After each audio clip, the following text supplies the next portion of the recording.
Ugh.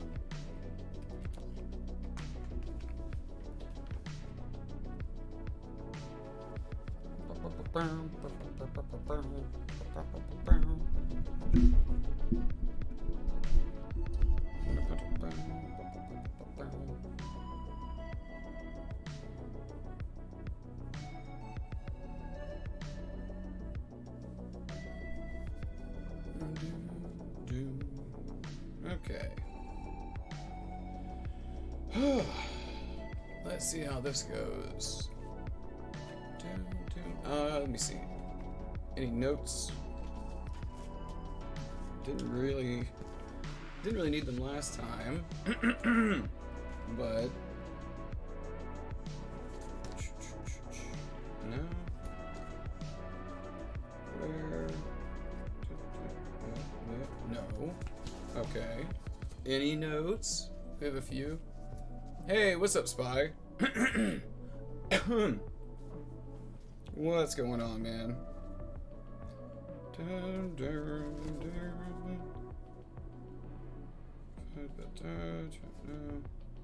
Hang on, what is that? No. Oh, these are old notes. Like very old notes. Could probably get rid of those. Didn't hear that we went live. Hang on a second. Well,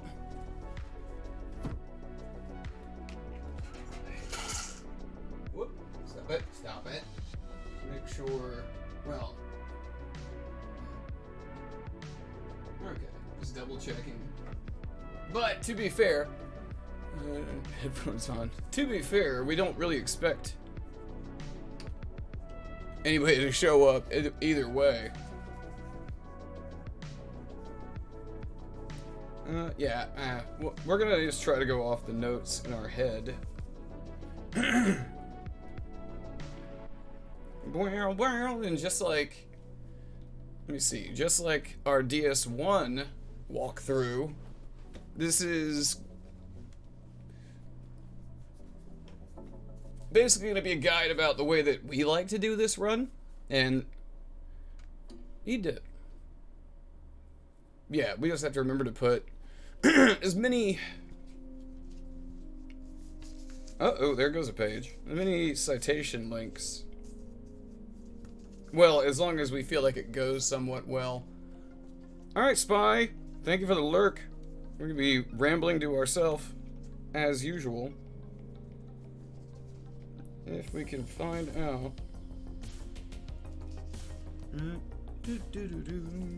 Damn. Every now and again you come across something you wrote in an old notebook and realize you haven't written in that in forever. Okay, so considering, I mean, personally, we had a lot of fun doing the DS1 guide. We wanted to do, well, we really would like to do a guide for every run, basically. Oh. Basically just showing off like how we like to do it. It's a combination of a lot of different ideas and inspirations. And just like any good guide, always, you know, twist stuff up. Try to make it your own. We had a couple, I don't know, we didn't really change a whole lot. There's a few risky spots. But we're gonna run through and, yeah, if we can think of a permutation of a thing that we wanted to do, then we will, you know, reload the save file and run it again. Where did we put? It's a gigantic cup, and we still lose it. Ugh. Considering this will probably take a minute. Well, upside is that the setup. Okay, so our setup would probably take us doing this. Randy Butternubs. Our setup. So we will not be doing the setup in under an hour, but with enough practice, with enough practice, you'll definitely, you'll be, if you want to get it in under an hour, you could absolutely get the 80% setup done in under an hour. We almost skipped over something relatively crucial. Pick Samurai. I mean, I feel like Samurai, the main reason is we start with a bow, and we start with the Uchi. We don't have to go hunt it down. Personally, I like to pick lands between rune. You could, if you wanted, pick the crackpot and you get 3, but the way that we do it, it doesn't really require it. Let's actually, like, let me see. What's a good stupid name for our guide? Oh, yeah. Oh, no. Nope. Here we go.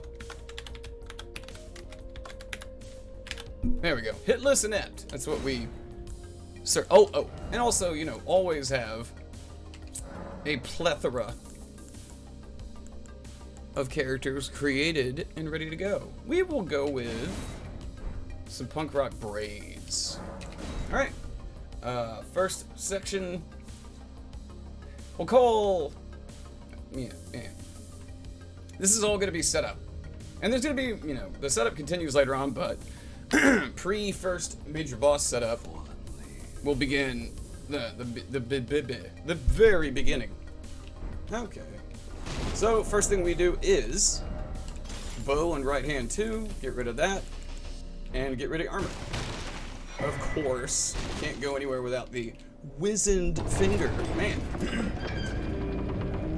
Apparently we still have lost a good deal of our voice from the marathon the other night. Alright, we just hop down to the left. Boop. Oh yeah, and heads up. We do not fight Grafted Scion. It is an acceptable loss? An acceptable loss for this run. Our personal opinion is even some of the best runners, this is gonna get, well, no one's gonna watch this video anyways, but still, some of the best runners haven't been consistent. Whee! And right there is where people will make the joke. Oh man, runs over. Hey, what's up, chicken? Runs over, man. Yeah. Don't worry. Anytime you do a, let's see, we'll call it a scripted death, people are always going to make the, oh man, runs over. Okay. We do not do the tutorial section. There's no need. I think you only make like 500 runes. It's something around that. It's not a lot. So we're going to run up here. This is all very straightforward. Been good. Well, that's good to hear. Yeah, a lot of the initial running, mainly it's little bitty things that you're going to want to grab as you go. And little things that we do just to like do something while doing nothing. So we always pop lands between rune and we're good to go. Whee! That's for a friend of the channel's. And don't worry about it, chicken. We're doing a guide, but also we still interact. So do not be like, well, I didn't want to interrupt you. Don't worry about that. Same as when we did the DS1 guide. Alright. This is for later on. We grab that. Skin knuckles while hitting punching bag. Well, if you don't skin your knuckles on the punching bag, let's just say it this way. Better to skin your knuckles on the bag than on somebody's face. Trust me, from experience. And whee! Hop down. We're going to avoid that big golden brute over there off to the side. And just... the sound of...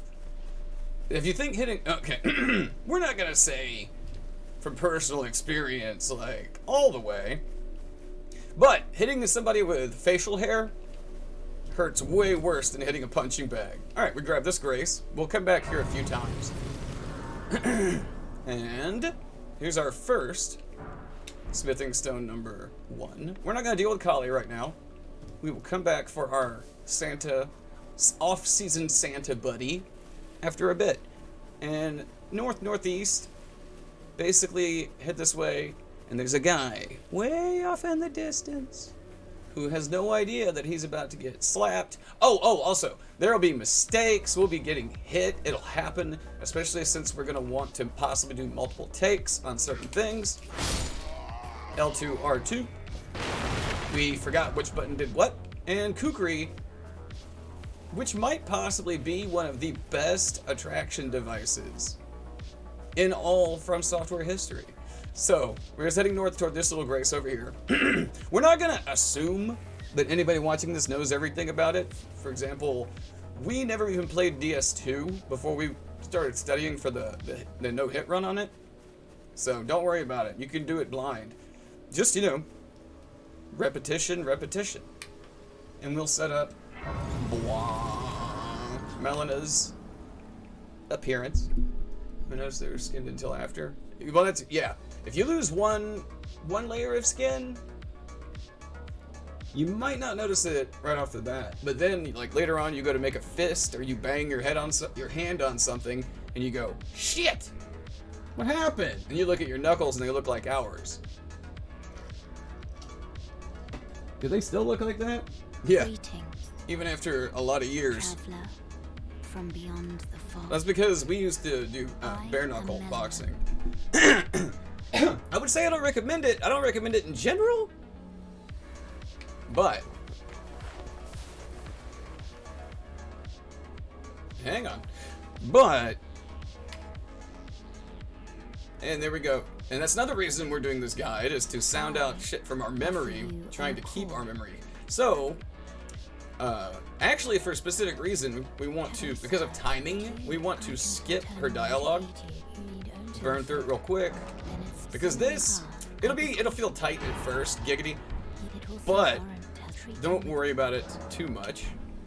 Personally, we like to go remove that from the pouch, and we put torrent on the right D-pad. It comes in handy, especially during a fight later on, to be able to move quickly. Actually, a couple of fights. This is why you wanted to skip all the dialogue relatively quick. You want these guys' walk cycle to line up. And this is about, you know, distance. But hey, you can sprint while crouching. Usually if he gets past that break in the wall, you're good. And then just try not to get too trigger happy and kill that guy too early or too late. Same on this poor guy right here. Thank you. And we're gonna hop up here and grab ourselves a little flail. A little floppy flail action. Cool. So, what? Okay, so this is something we decided to do on our own. It prevents us from going back and forth to the blacksmith. So, right here, in this cut, see the wall and the little low. So, we're just gonna hop. Oh, watch out for that knight. If you're moving at a good pace, he won't notice. Hop over the wall and run down. It'll seem scary the first few times, but in the end, you'll never get hit doing it. Actually, once we started implementing it, we didn't get hit doing it. You can, but we did. So then we'll just speed map out gate front. And this is going to be a heck of a running section, but everything we do along this is going to be important. Yeah, not 100% dire, but get in the habit of grabbing stuff, boop, because we're going to be trying to pick up mushrooms every time we see them. Hey, what's up, Fenris? Boink. Does it count as a hit if Torrent takes a hit? Yes! Yeah, it does. They essentially, I mean, I get it, because Torrent can grab the golden seed. Torrent can take a hit, and it will not look like you took any damage. But the thing is, when you're on Torrent, essentially, okay, 3 smithing stone 1s by the chairs, and then we backtrack. How are we doing? Oh, I mean, if the sound of our voice doesn't tell, how are we always doing? Oh, through here, make sure you're tapping your collection button. Get it. Usually you can get like 2 or 3 mushrooms from there. No big deal. And then we're just gonna grab this grace. But yeah, Chicken, when you're on Torrent and he gets hit, it's kind of like a transitive hit. Like you're on him, you get hit, and he like kind of he vibrates with you on him, and then yeah. So pet medicine and toxic X stuff happened. No, we're not recovering, and there's not really a lot of information about that we will be. We're just in that bleeding hole. That actually sounded way worse when we said it out loud. We're going north-northeast. Even if we drift off when we're talking about, we're still going according to a plan. So north-northeast, you don't really have to worry about the troll. Now watch him hit us. Simply because. Strengthen that tier, cut around this way. Now he could shout at us, but that's not going to happen to you guys doing it, because you'll be moving quicker than we are. You don't need these, but we grab them as a compulsion. Fire arrows. You already start with 10, so you don't really have to worry about it too much. Well, shit, man. Fenris, hopefully it's gotten better now, at least. Hopefully all that drama is behind you. War Master Shack Grace. Grab it. We're gonna need it. Because we're gonna say hi to an old friend after a little bit. Alright. Let's go ahead and take care of some more setup. Okay, we do have a compulsive issue with grabbing stuff, but it's also because we're constantly just kind of on the lookout for mushrooms. There they go. You never know when you'll stumble across a mushroom. So we cut on the right-hand side, hop. Just don't, going up the middle, you could probably do it, but we're trying to do some of the less risky strats since we're trying to teach people, possibly. We're going to teach the 3 people that might watch this video for longer than 30 seconds. And we grab the Saint's Bridge Grace. Again, it will come in handy later on. Lot of setup. One of our favorite parts other than... Let me see. 3 favorite things about doing a no-hit run for us. Learning the run. Routing, all that stuff. Routing and saves. Setup, which is what we're doing now. And usually top of the list is getting the run. Oh yeah, Fenris, we actually got this run over the weekend during our marathon. That's why we decided to do a guide, like, while it's fresh in our head. So we're gonna buy 3 Smith 1s and a cracked pot. And don't worry, it will all make sense eventually. An hour from now. No, it's all wonderful. It all leads up to something special. Which is probably us getting hit a lot during boss fights, trying to teach the way that we like to do them. But all of these ideas are all just cobbled together from a lot of really talented runners giving us advice. Well, actually, for Elden Ring, we only had a couple of runners giving us really good advice, so we'll make sure to list them in the comments. The book Infinite Mana in the Apocalypse. That actually sounds familiar. Surprisingly, sounds familiar. So yeah, heading due east, hop down here. You can survive that fall, but you don't want the game to like take exception with you. And you either get hit for health, or maybe you accidentally die. So we're gonna collect all these runes. Boop, boop, and this, relatively important. This is the Fever's cookbook, which has our, do we spoil the surprise? Sleepy time pots. Don't worry. Those guys will rear their head later on. It was in here. Do you have a quick reminder for us? Like, tell us who the main character was and I sure will remember. Okay, so from here, you can just drop right here. Just don't miss. It'll probably sting a little bit. No, and we're gonna head right toward that church at the distance. Don't worry about big guy. Big guy's fine. Boop, boop, boop, boop, boop, boop, boop.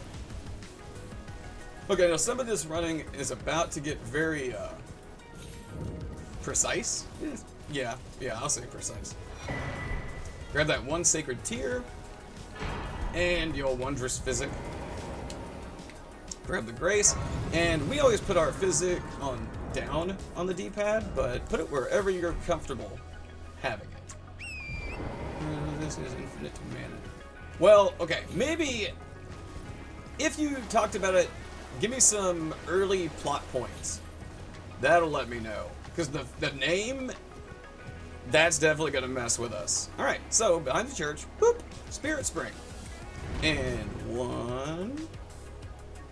Boop. Again, see, it's a compulsion. We can't help but grab stuff. Grab this Trina's Lily. It'll come in handy later on. Trust me. And then boink, right here. And we're gonna ride, what, northeast? You're gonna ride towards that big freaking tree in the distance. Not that big tree. This big tree. Well, not so big tree. Less than massive tree. Anywho, if you just follow this line, you're totally cool. I mean, there's really nothing that can get you anyway, but we try to also do things as safely as possible. We try. Some people would probably say that our strats are not super safe. Hey, we tried to cut as much risk out of this as possible. So you brought a few balcony grace. Now is where it's going to get a little precise. Stay on the ridge line, heading, what, north-northeast? It's kind of in between. Basically, just follow the line we're on. You know. Boop. Is it necessary to stay that close to the edge? Again, once you get comfortable with it, you can do all sorts of stuff that you didn't think you could before. Like we said, we're trying to keep it simple. Because we are a simple person. So you're going to keep heading east. You don't need this grace. Boop, boop. Don't worry about that. But now is a good time to get closer to the edge because, not to freak you out, we got dogs over here. And forget those dogs. Magic skill. Hang on a second. It's kind of sounding familiar. Alright, we're going to watch the gap. The last thing you want to do is remember there's a gap there because you fell in it. And no, that hadn't happened to us. Much. What? Early on. Alright, grab this grace. Skill over and over. Yeah, okay. Okay, yeah, now it sounds familiar. Now it sounds familiar. Okay, so we're going to cut a little north and aim a little bit west. Now this is actually really important to follow pretty precisely. So we're heading west. The thing is, we're going to be altering our direction by degrees. So try not to worry about the crap that could kill you and just try to follow this line to that cabin. We've only been chased twice because we were just like half paying attention. Not good. You don't need the grace here. You can grab your buddy over here though. And we grab the beast repellent torch. Oh, and to save some time, we love popping runes, but not everyone's trying to take forever here. And then quick travel back to Dragon Barrow West. Fastest growth I've ever seen any character. Fastest power growth or fastest like character development? Okay, and then mount up. Now you are going to want to try to stay on the ridge for a second. But there's a fun little spot to drop down without even paying attention. Right up here, east-southeast. Stick to the right and drop. Boop. Look at that. Look at that! Okay, but keep going east. Actually, don't worry about, you know, that there's a whole bunch of dragons. Power growth. Well, I mean, oh, look, watch out for the ridge. Then you're heading east. I like to stay behind the burning wall because there's no dragon over here. Doodle-doo-doodle-doo. Well, he's got to have emotional growth too, man. Alright, we're going to take a quick detour on this giant skull. Yes, that's not a mountain. This is a skull. Boing. Boing. And you don't need all of these, but smithing 8 you want. Stone sword key. You're not even actually going to use it on any percent. And a smith 7 and a smith 7. Those will come in handy when? Later. Boop. Jump down. We're heading towards, well, I mean, I would say it looks like a castle, but I guess it's a fort. Oh, and you could have went ahead and equipped your torch because it's about to come in handy. Now, what we're about to do, everything we're about to do can be done in any order you want. They're all concerning the same area. So we'll do it the way that we like to do it. So you get this, and this is the Fort Faroth, or Faroth, Fort Faroth, Site of Grace. We're going to go ahead and hop on back to the first step real quick. Why didn't we do this earlier? We did not have a horse. So the fall would have been catastrophic. Or horsestrophic, would you? Alright, you're heading behind the first step where we just came out. Look for those birds. If you see the birds, you're on the right track. And then Bye! You just start throwing up while you're in midair. So we grab this little guy. And personally, we like to put it on the left D-pad. Not important. It's about your comfort level with how you like to set up your shortcuts. And we're going over to this wonderful little gentleman over here. And whoop. Maybe normal elevator being able to destroying it. Okay, I absolutely remember that now. Okay, so with it, the smith stones that we've already picked up and the ones we bought earlier, we buy 3 more, and that's all the smithing ones that you need. And personally, we get 31 arrows. We tested this out, and once you get, I mean, we used to buy more, but once you get familiar with where we use the bow, you'll be fine. Don't even worry about it.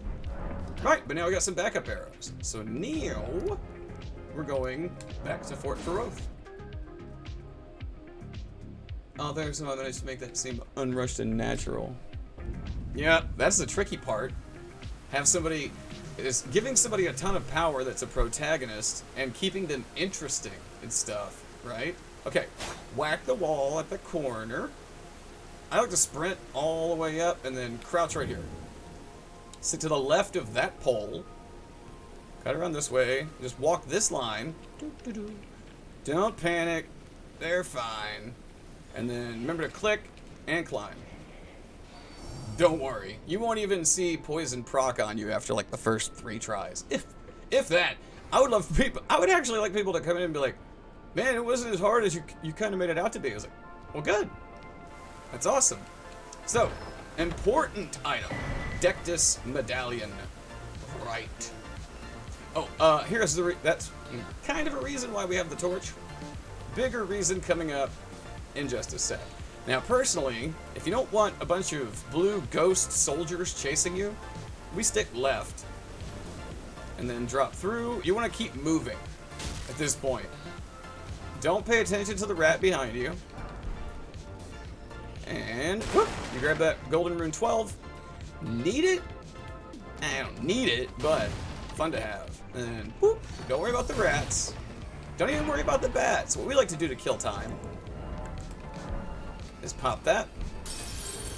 And then, yeah, you'll get the ability to map out. But we kill time with the rune just because it works well. Saying frog in a well is basically the entire premise. It's always that, little fish, big pond. Little fish, big pond. Alright, and now we are at the rest and relax portion of the run. This will probably be what most people find the most boringest. But right here in the crook of this dragon's leg? Yeah, I think it's leg. Just 1, 2, 2, 2. Yeah, we're gonna be here for a minute. It shouldn't take any more than 3.5 minutes. Yeah, we've timed it. Now, with a bloody claymore, under 3 minutes. Oh, well, it was a +3 bloody claymore. And we're only doing 4 hits, not all 5. Just because, like, check out the 5th hit. It feels a little like, merp. Oh, merp. Okay. Ah, I did it again! Oh, don't do what we do. 2, 3, 4. Oh, you can do anything else while you're doing this. If you have a pro controller, you can have it set to auto repeat. And just sit back and like, whatever. But practically, if you're a speedrunner, I wouldn't recommend doing this.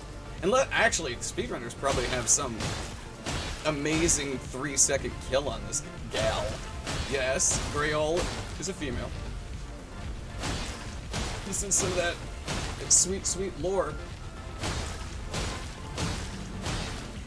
Trying to figure if there's any character that matches up to him in terms of sheer talent. Sheer talent. I know now, are you talking about characters in the book that match up, or characters in fiction in general? Or just like across the board, fictional characters that can or cannot match up to them? Here's a fix in general. Uh-huh. Wow. How do you write somebody that's basically omnipotent and still make them interesting? Yeah, that's tricky. But we're not a writer, so probably explains a lot of that. See, we're already halfway through. Look at that. It's a good thing to do is, like, ramble, listen to music. Oh, more than halfway through. Look at that. And just splat, splat, splat. Oh, but, if you try to just sit here and hit the button over and over, this is when we're not using the joystick. Eventually, wait for it, you're rotating slightly to the right, so if you just try to get distracted, see that? Your third hit will bounce off her leg. So, we actually do stay pointing toward the left of the cleft. Huh. That's pretty good crappy rhyme. Maybe somebody's like, why did you go grab that gold pickled fowl foot? Or whatever the hell that thing was you grabbed. That's coming into play very soon. We just want to get a nice fat stockpile of runes to get something going with. Army of creatures are like the embodiment of entropy, making all this stuff not work on them and to figure out how to deal with them. It's a good question. How do you deal with an embodiment of entropy? I'm trying to think of another physics-determined way in which you can fight that. Okay, so we wait until the health is down to a sliver, and then we pop the foot. Foot lasts 180 seconds, so you will have plenty of time if you just wait till the end. You can pop it right when she dies and still get it, but we have a terrible memory, especially lately, so we have to go ahead and just get the snacking on that bird foot out of the way. So yeah, how do you fight beings that are the embodiment of entropy? It's like fighting a black hole. Well, that's a very simplistic way. We're not a science. We're not a science person. Know what I'm saying? In case it wasn't glaringly obvious. And there you go. But do not, here's the thing, do not map out, don't fast travel, don't quit out. Wait, and again, learn the hard way. Wait until you get the full amount. At this point, you should be around 109,000. If you've popped all your runes, you'll be at around 109,000. You can have a little bit less, but maybe you spent some. But please, before you get the total amount, do not leave this encounter. You can leave and actually only get like 17,000 or a random in-between number. At least that's what our experience was, messing around with it a few times. So, yeah, that wasn't fun, having to reset off of that. So now, we're going to go from Faroth to Third Church of Margit, where we just came from. And a few other things are about to come into play. What time of day is it? Okay, we'll do it in a minute. We'll do it in the order that we normally do it. We don't want to get ahead of ourselves. So, due south. Again, toward the tree. I don't doubt that he's going to do it. Well, it would suck if you wrote your hero into a corner you couldn't get them out of. Whoops. Heading south, don't mess with the livestock. They didn't do anything to anybody. To be fair, most of our livestock have died in accidental deaths. Mainly because we're riding towards somebody and kind of maybe scooped. And a few people got involved in the scoopage. Keep going past this to the minor Erd tree. Thankfully, it tells you. See, I told you we're pack rat. Hang a right and grab these tiers. Green Spill and Spike Crack tier. Spike Crack tier is the more important of those. So you're going to head south-southwest. And boop. Pops you out exactly where you need to be. Without even, that's the one great thing about the compass in this. You don't really have to worry about tons of stuff. Oh, except, don't wake the bear. If for some reason you are a brand new player, you've never played this game, don't wake the bear. Now, he might wake up. He's got these very... No, okay. There's these very, very, very rare, very slim chances that he wakes up even when you crouch past him.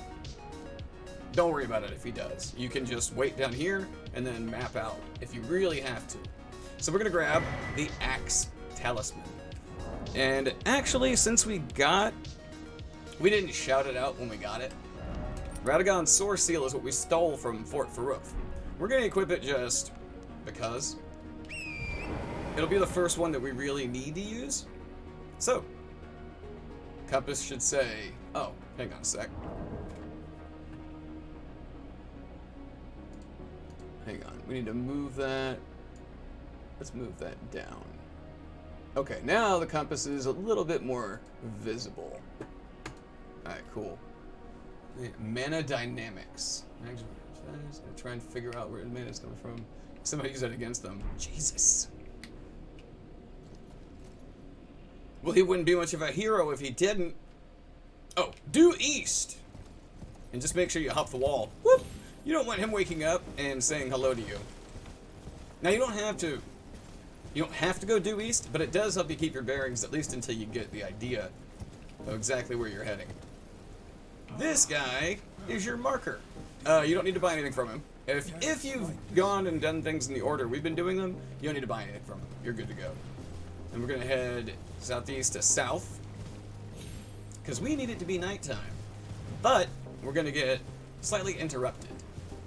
So, zoom. Grab this. What is it? Fort Height West? But once you rest, Melina is going to... Yeah, she's going to ask you on the round table. You can go ahead and go, doesn't matter. We just refuse for now, and we go back later. We kind of have like our spot where we do it. Determine if the Elden Ring would truly have you. But you can skip through all this. We're on Xbox controllers, so we Y through it and then B out. Okay, now is where we'll level up. For the very first time since the setup began, if you decide to follow this to the letter at first, we do 29 strength and 15 faith. We will try to remember to explain precisely why we do 15 faith. Basically, it's so that we can... Actually, it's really easy to explain now. It is so that we can use all of our abilities without having to talisman swap.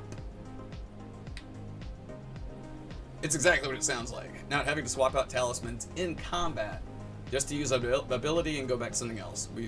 We're not a fan of that. People can do whatever they want. This is just, you know, our strategy for it. So, since we're already here, we can go ahead and mix up Strength Knot Crystal Tier, Spiked Crack Tier, and push it to Nightfall. Hey, what's up, Ellie? Oh, God. List of characters that I deem talented and thinking about their abilities would interact. If they're combined potential. I don't know, it sounds like he's been made pretty much invincible, especially if he beats, you know, Entropy. Astounding, no. Is it really that astounding, technically? Because to be fair, in the end, you decide whether or not he can be beaten. Oh, sneaky, sneaky. Okay, so, before we even get up there, we arm our bow with the torch on our left hand. Torch in left hand. We find that relatively important. And if you want a little extra insurance... Hope you're doing alright, Ellie. We popped our Wondrous Physic. I know it looks like daytime, right? Not before everything is going to get close. Yeah, but what happens if or when he beats them? Does he get stronger because of it? I mean, I guess technically you should. Okay, we used to grab that golden seed, but... Come on, we're mediocre at best. You don't need that seed, alright? How are we? Well, it's a day that ends in Y. I mean, we're happy we're here. Okay. Yeah, give yourself a Pengoos! Well, they're kind of like Pengoos. Oh, anyways. You want to do a little hoppity hop? Look at that. Now, with everything set up the way it is, one sec. No charge attack. Okay, so you shoot those two guys, regular arrow shots, with the torch and with your sword. There's a reason. Charge R2, swap back to your bow, but don't two-hand it yet. Once you get up here, two-hand. Okay, now the jump is surely for style. We're not doing that for any reason other than, haha, oh yeah. And now we'll go ahead and unequip those and climb up here to get our prize. Something that basically condenses a being into loot that can be used by him. Only works if he's the one who killed it. I mean, hey, have it, you know, essentially personalized. It's like playing a video game. And, boop, Dectus Medallion left. Crazy important. So, from Fort Height West, we're gonna go Stormhill Shack. Oh, don't worry, this will really pick up when the boss fights hit. Wish we were more thorough than geo-eccentric, but we'll try to keep things. Miss Bear Solos. Miss Bear Solos. Hang on, say what? Did I black out again? Miss Bears. Shit, I can't think about it for too long.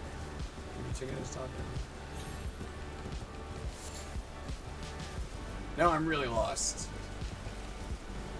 Oh, you can always see the mushies. Look for the white glowies, and you'll see the mushies. Now just follow this line. It's north to northwest, west-ish. But we are trying to grab as many mushrooms as we are able to spot. And then you can hop around north, and we're gonna take the scenic route. Miss Bear. Who's Miss Bear? Yeah, I was about to say, at the exact same time, we both were like, well, who's Miss Bear? Yeah, northwest across the quote-unquote bridge. Kuma Bear. Kuma, are they from We Bear Bears? Hop it?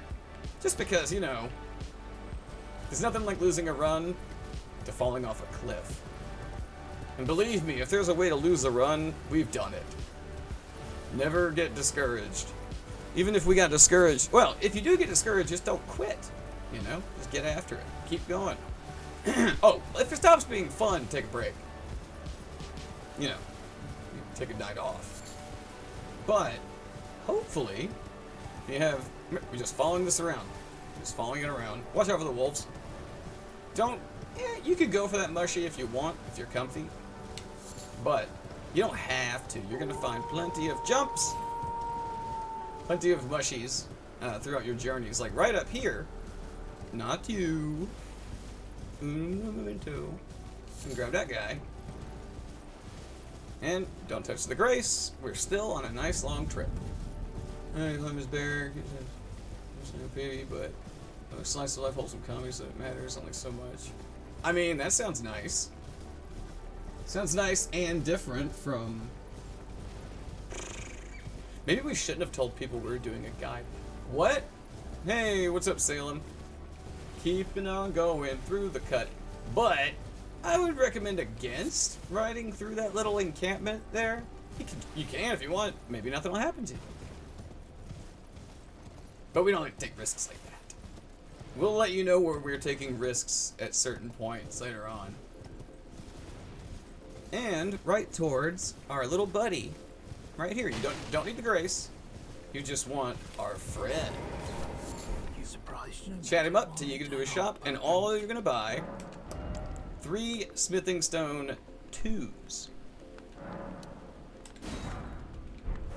Don't do what we've done before and mess that up and buy 1s again, because your budget is a little bit constrained somewhat. So yeah, northeast, northeast. Don't worry about that guy above you. Ooh, look, a mushy. You didn't see that guy crawling around above our head. Do we explain this to be confusing? You know what? A lot of runners use the Purified Ruins there to get another talisman. We're not going to do it, because that's why we leveled up Faith to 15, so that we do not have to go in there. And in our opinion, well, empirically, from our experience, it saves us a potential risk. So, we hop into this crumbling facade. Easy to spot. You're looking for a teleporter. And just pop the teleporter.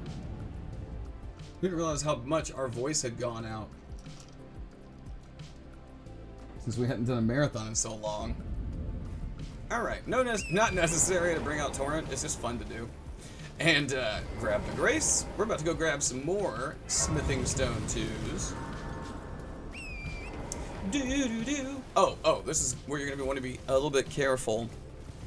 It's really like a matter of 1 or 2 feet that this can get you. But you want to be, you'll be able to do this like backwards whenever you want later on. But hop, and then whoop, and you're safe. And we're heading towards that gazebo. And you might hear some sound effects, but don't worry about it. Yeah, you hear that? Don't worry about it. Hop in here, grab those 3 Smith 2s, and ride off. You can even look behind you and see. They can't reach you. Now, don't stand there jacking around. You know, get your ass out of there. But as long as you're not standing still, those things aren't going to hit you. Holy shit, 200k points. Well, if we still have that one particular redemption, I would hang on to those points. Playing the Countryside DLC of Dying Light. I'm trying to remember, was that the second DLC? Okay, so, you saw the direction that we took, north-northwest. It kind of, you know, veers, but this is where we want to go. That's not a dragon, don't worry about that. Don't worry about that. No, okay, so. Figured out a way to simplify this. If you stand right here, jump, jump, and don't move the joystick, jump, jump. There you go. It'll take a few tries to like kind of get it. On the buggy? Okay, yeah. I mean, we played through so much of Dying Light on stream really early on. We actually can't play it anymore, which is weird. But the thing was, we and like other people that were chilling in the channel, they took us through every damn thing. And the cult, yeah. They took us through everything in the game. So at a certain point, we just kind of all started feeling like it was a bit empty. Because we had just done everything. And the DLC can get empty looking if you start to go aimless and wander. Okay, so carefully. Drop. Wait a second. Steal the man's glintstone key. Now, we're going to grab some throwing knives from right over there. And hey, what's up, Elder? But the moment we grab them, boop, boop, boop, boop, we're gonna quick port out. So watch. Grab the knives, map, boop, boop, boop, and you're safe. It actually takes a minute for him to aggro, he or she, to aggro, and get on you. So don't worry about it, you'll be fine. Again, if we can do it, anybody can do it. And we go through the big magical gate.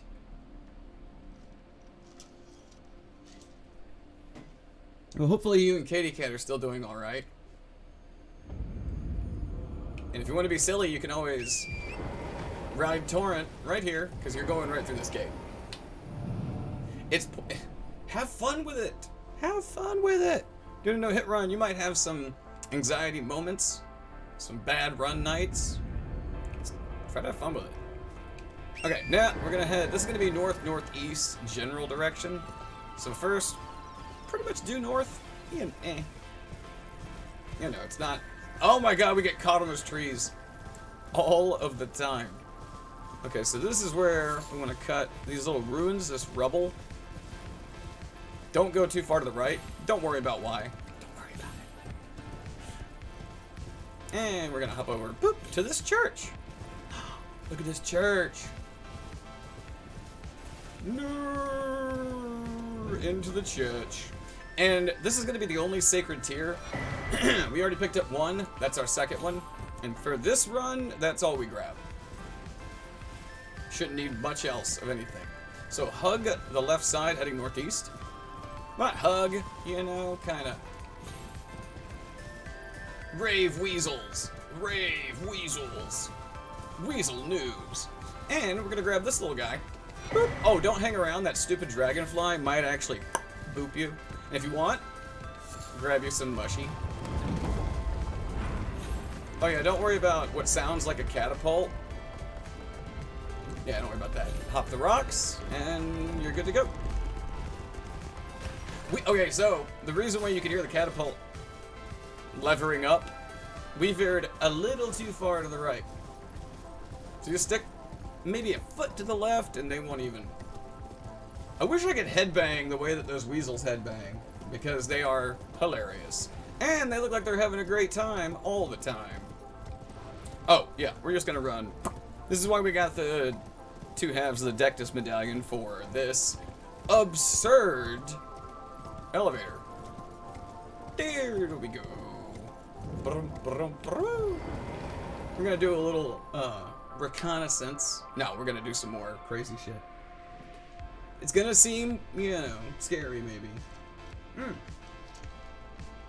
Or it doesn't. And actually, it'd be cool to get feedback of people that are like, oh, it wasn't as hard as you made it out to be. Oh, whoa. We're not trying to make it out to be hard. Giggity. We're just trying to give our simplistic way of running this run. This route? Routing this run. Running this route. So from here, you can see this pile of rocks. We're gonna hop. But we do want this grace. This is very important grace. You forget it, you got a long ride ahead of you. And just poop it.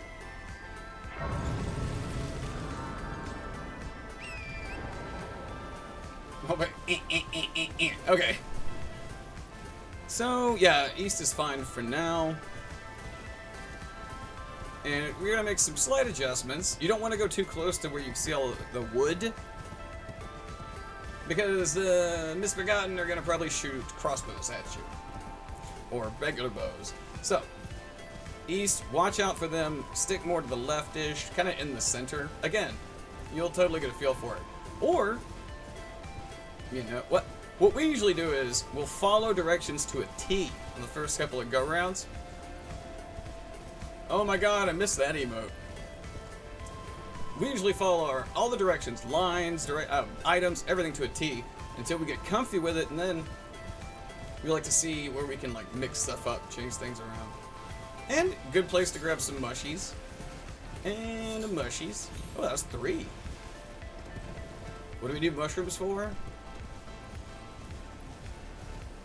Hello, Katie Cat. And we're going. And we're going.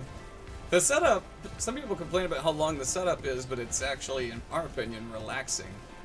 But we kind of receive everything the opposite of the way the internet usually takes it. Okay, so from here, yeah, don't go over there.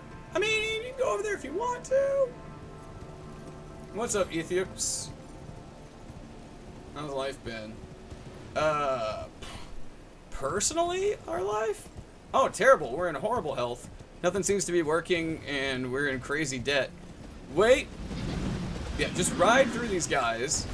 But now, after an unfortunate incident a time or two, now we watch them.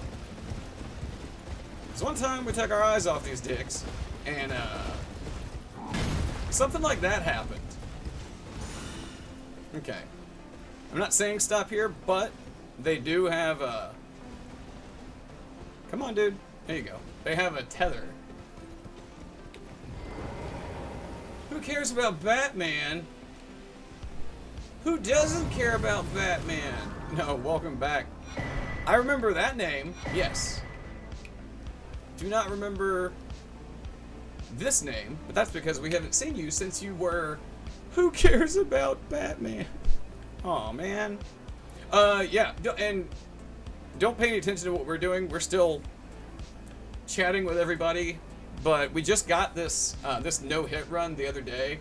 So while the entire route was fresh in our head, we decided we'd make a live guide. We had a pretty good time when we made our DS1 guide. So yeah, and we enjoy teaching. I mean, probably nobody will use our routing, but it's cool to at least put the video out there. Alright, east. We're gonna be jumping off this cliff here. No, I'm kidding, it's not a cliff. It's not a cliff. Well, yeah, what would you even call this? Appalachian Trail. And, boop. Watch out, there is a gap there. Forced perspective, kinda. You know. It would suck. Just saying. It would suck to fall in. So we're gonna set something up for now and later. Just guys, you have to remind us not to forget anything. That's what we need. Don't worry about the land squirts. They're okay. Well, they're not. They're gross and they're weird. But they're not gonna get you. A hill attempted to be a cliff. That's what I call that. A hill attempted to be a cliff. False summit. Not bad. Okay, so this is about timing. You want to keep running straight in, and we go ahead and crouch sprint, so to speak. And we drop and immediately crouch again. Because this is not Sekiro and you don't stay in it. Backstab!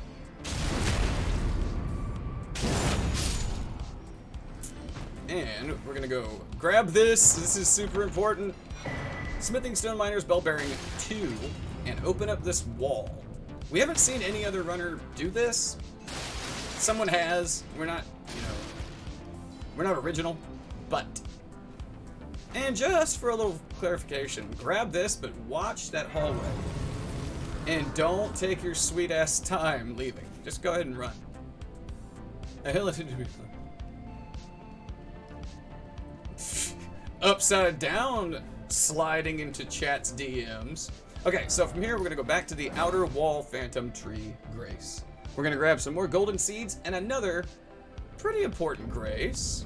Oh yeah, and try not to poop ourselves. Like I said, if somebody decides to pick this up, like we did with Dark Souls 2, we learned the no-hit routing for DS2 before we ever played the game casually. And maybe, watch out for this guy. Ah, yeah, that's probably a tip, but you'll figure it out. Stick to the right. Essentially, we're hoping that people will stick to directions, and even if they're not saying it, following our line, because we are doing a lot of the stuff muscle memory too.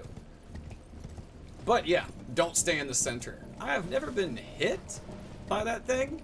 Not in that way. I mean, we've been killed by it, but never getting hit by it when it was, flying in. Thankfully. Alright, so we grab those. 2 more golden seeds. I think there's only 1 more golden seed on this trip. Oh. So you don't encounter an old friend, who's not even an old friend yet. We're gonna stick to the right side. Just follow this rock face, rock lobster. We can follow that rock lobster. And you'll see it in just a second. There it is. Hiya! And another very important grace. Well, if you're trying to save on time. We're never real worried about, speeding through any of this. But that's us. We can take all our time. So, head straight east, grab this little guy.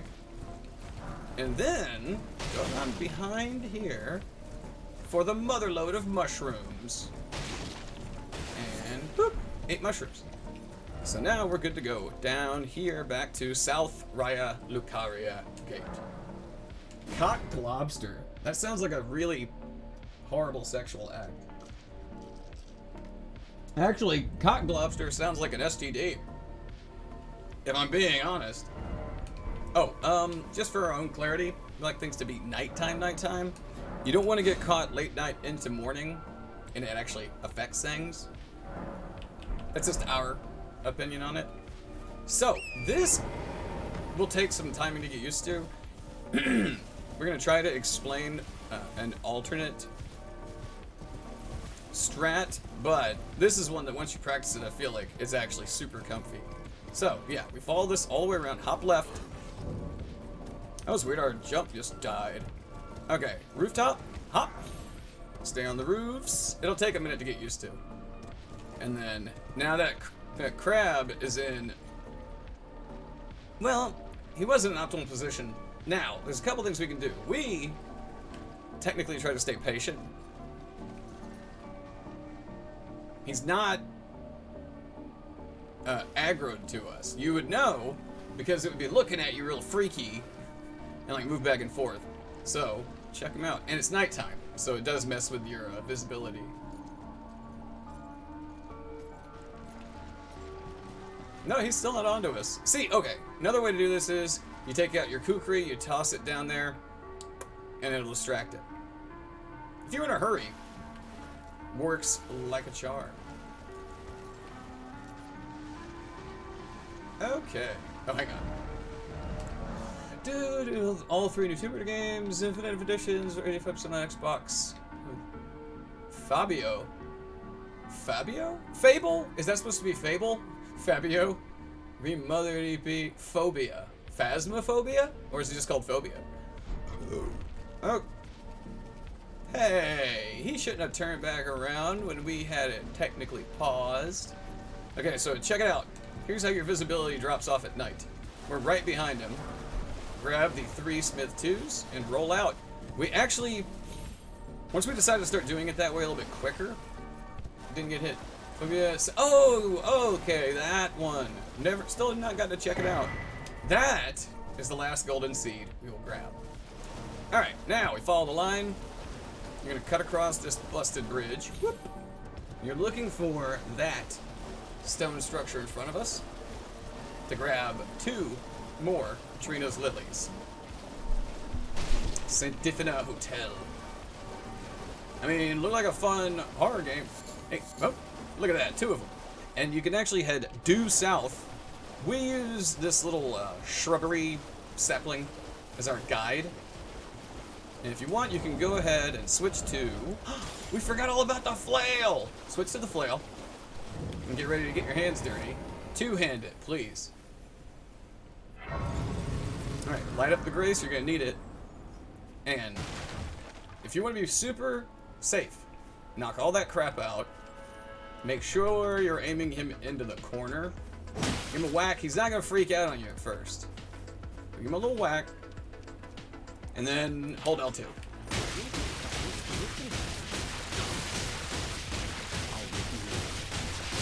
I feel bad about that. I really do, but it was necessary. It was a necessary evil because we really want his balls.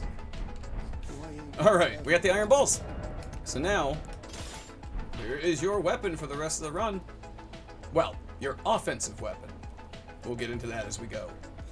Alright, we got the grace already. So, you can see in the distance... No, let's put our head over it, under it. There's a gazebo across from us. Do not ride directly at the gazebo. We'll demonstrate why. Right here. Ooh, pop, pop, pop. 3 more Trina's lilies and a mushy. Double mush. Okay. So, this line is about north-northwest-ish. But you don't want to go too far either direction. Last thing you want is to get ambushed by rock lobsters. Okay. Gazebo. Almost surrounded by lobstermen. So you don't really have to worry about... Don't go too far right. There's one over there too. This is a great distance. I mean, a good distance. A great distance. And you can just hop up in here on horseback. And at night... I don't know if they'll respond, and that is 3 more smithing stone 2s, and then boop, boop, boop, back to boiled prawn shack. I believe those were our final smith 2s. Yep. Now you got 12 1s, 12 2s, all set. And we're gonna aim here. That is southeast. Wait, cut a little bit to the left. If you run at night in front of that on its right side, you'll get, I guess the best way to put it is, invaded by a death bird.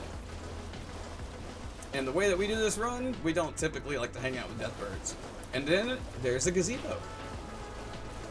Another gazebo. This one's totally safe though. As long as you stay in it. Hoppies! Hello, it's right. And now Raya. Isn't it? My mistress sent me off on an errand, but I was accosted by a rough We never set up our fan. Perhaps that thug made off Maybe with later on. precious It's okay. necklace You can and just switch to our dialogue. You've already done her quest.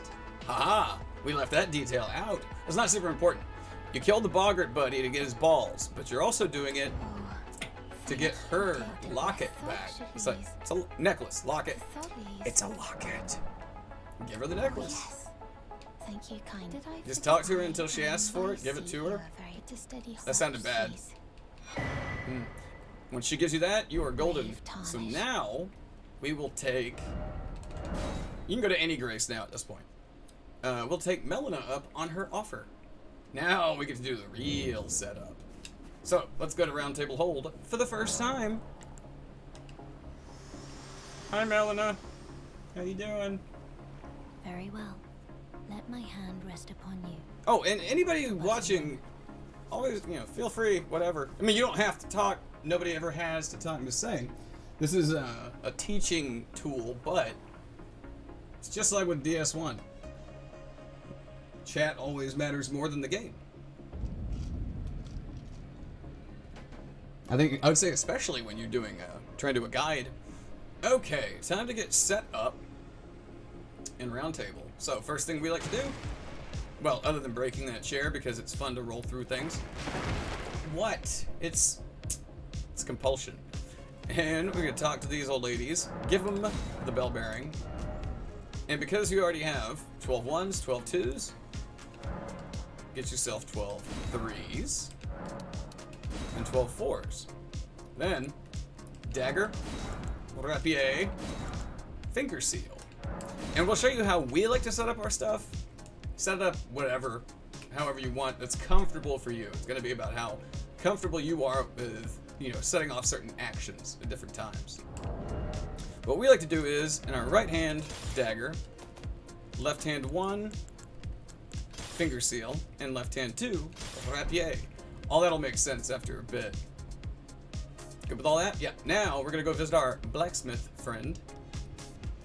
Some of these can just kind of be switched around, and we're getting into a zone where it's very much, we're kind of singular in how we do it, but we were able to get the run with it, so. Your new face. Hey, Hugh. No matter how you're... Oh, and don't do what we've done by accident and just, immediately assume the first weapon to level is yours. Eeh, that would suck. But once you make sure your balls are in sight.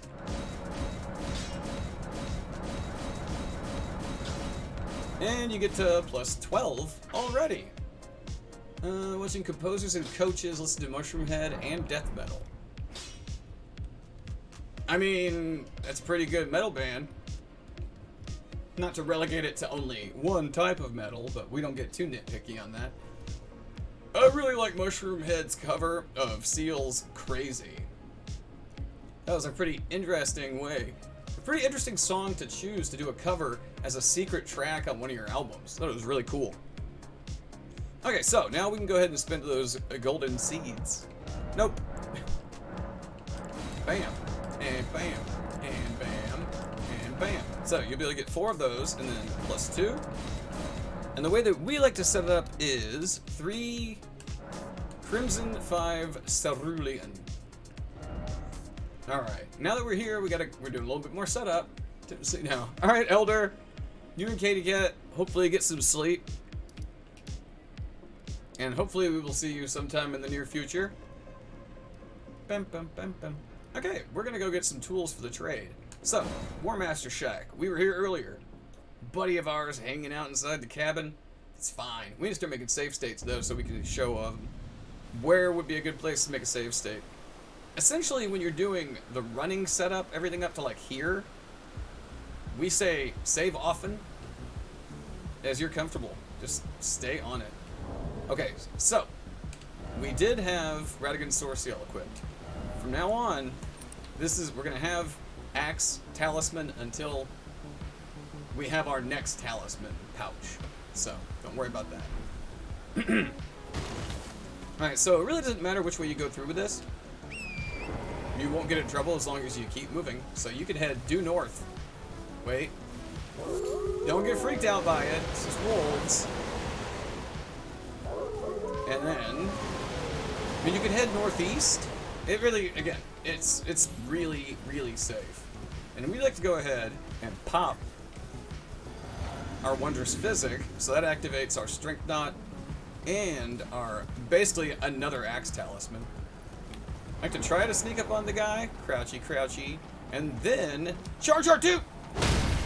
Charge R2! And there you go. Now you have the Ash of War Golden Vow. Why? Oh yeah! Wait. Oh yeah! Randy does it way better. Okay, so this is why we put our dagger in our right hand. And also why we grabbed the whetstone blade earlier. Because if we hadn't, and we got Golden Vow, no matter when we get it, if we got it first, if we got it now, you got to go to Hugh anytime you want to swap out Ashes of War. This way we don't have to. It's with us all the time. So in the dagger, Golden Vow. And this would probably be a good place to make a save state. But to make a save state in Elden Ring, you need to drop an item and then pick it back up. And then you're good to go on actually creating your save file.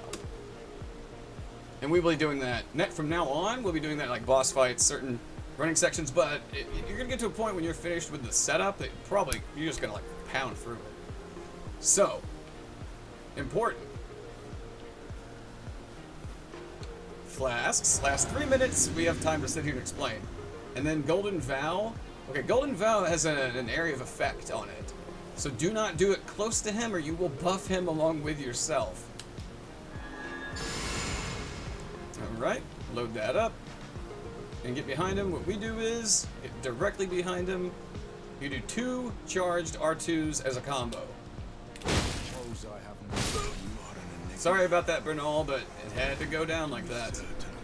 So you're grabbing his, all of his stuff, and his bell bearing. His bell bearing is pretty important. Yeah, I would say it's pretty important. Okay, so, sadly, Bernal is dead. What we need to do, though, is we need to make his bell bearing more effective.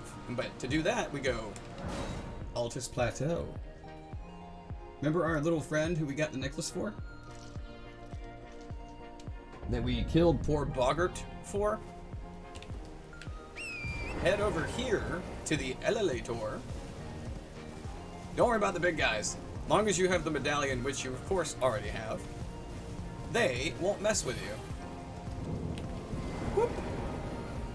Alright, so, here's a big, I mean, could have written this earlier, like 3 pages if I was writing it, but there's a reason this is done in this order, why we don't send her here and immediately go.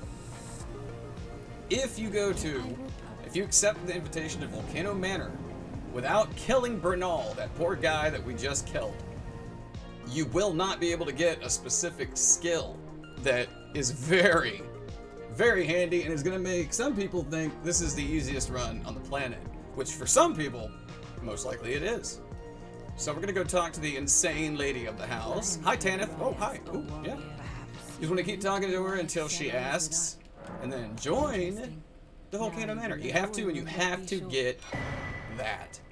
That's the trigger right there. She gives you that key. So now, we'll go back to Round Table. Permission for a music link to be posted. I mean, you can post a music link. And then it's at our discretion if we switch up the vibe. Okay, so we got his bearing. We activated Volcano Manor. So come back to these ladies. Give them Bernal's. The Blackguard, you don't have to worry about that one, but give them Bernal's bell bearing. I don't know why we're saying it that way. And then go into Bell Bearing Shop 1, Bernal's, and buy Assassin's Gambit. Okay, hang on. We have to take a pause. I need to click on this link that was just posted in chat. Oh. Oh, hang on a second. Wait a minute, why is it not auto-playing? Come here.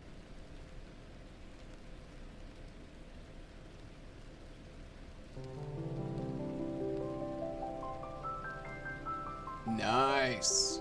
Hang on a sec. Bookmarked. Very cool. Actually, we're going to leave that window open and bookmarked. Right when I saw the title, I was like, oh, it's gotta start with it.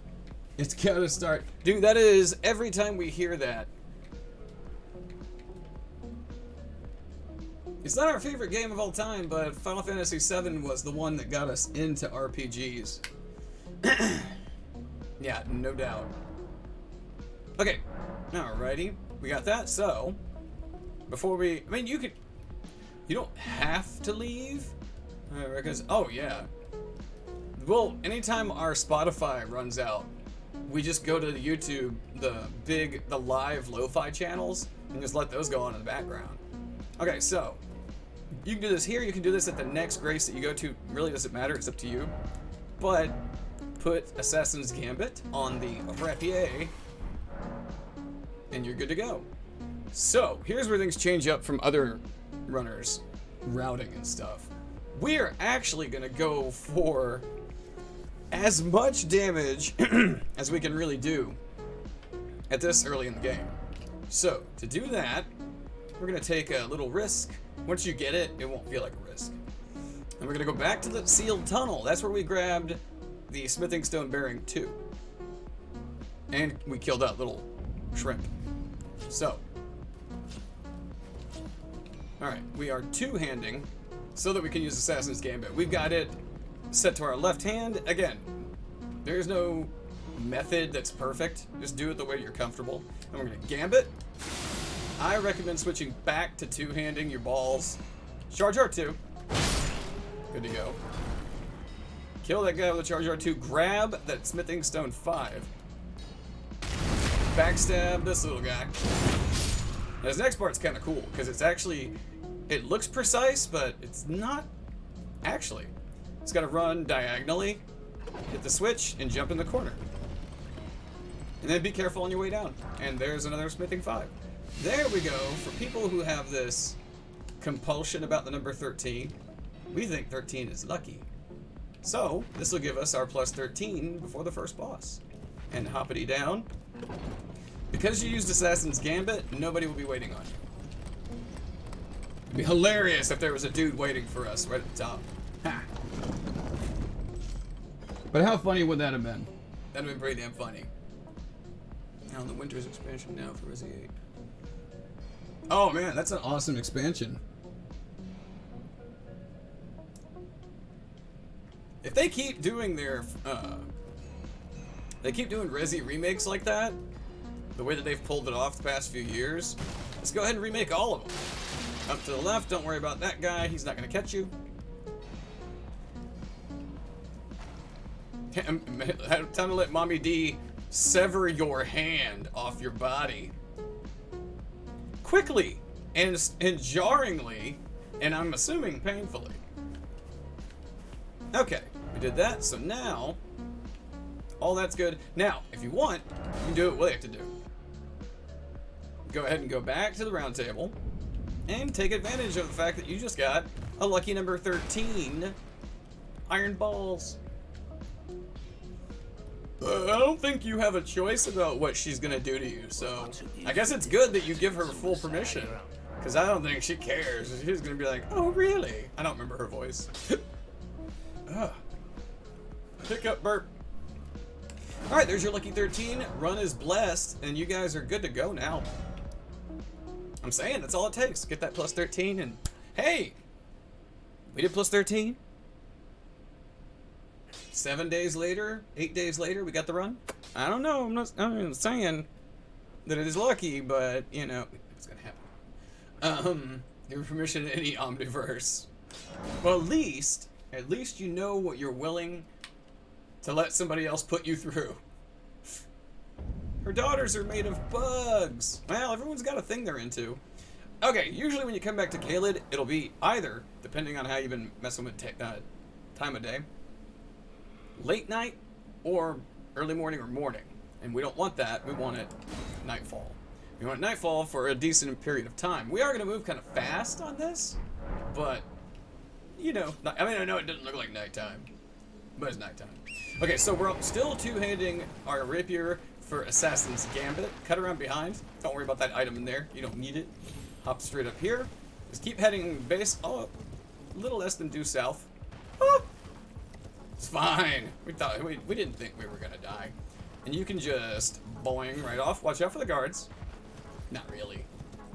But don't veer too far left.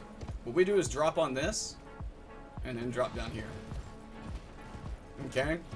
Stick to the right. Stick really tight to the right if you really, really are uncomfortable. And then hop. Careful you don't fall off. So what we like to do is shit. We like to shit. Anyways, well, that didn't go down the way we wanted to, but we always gambit here. Then we ride up.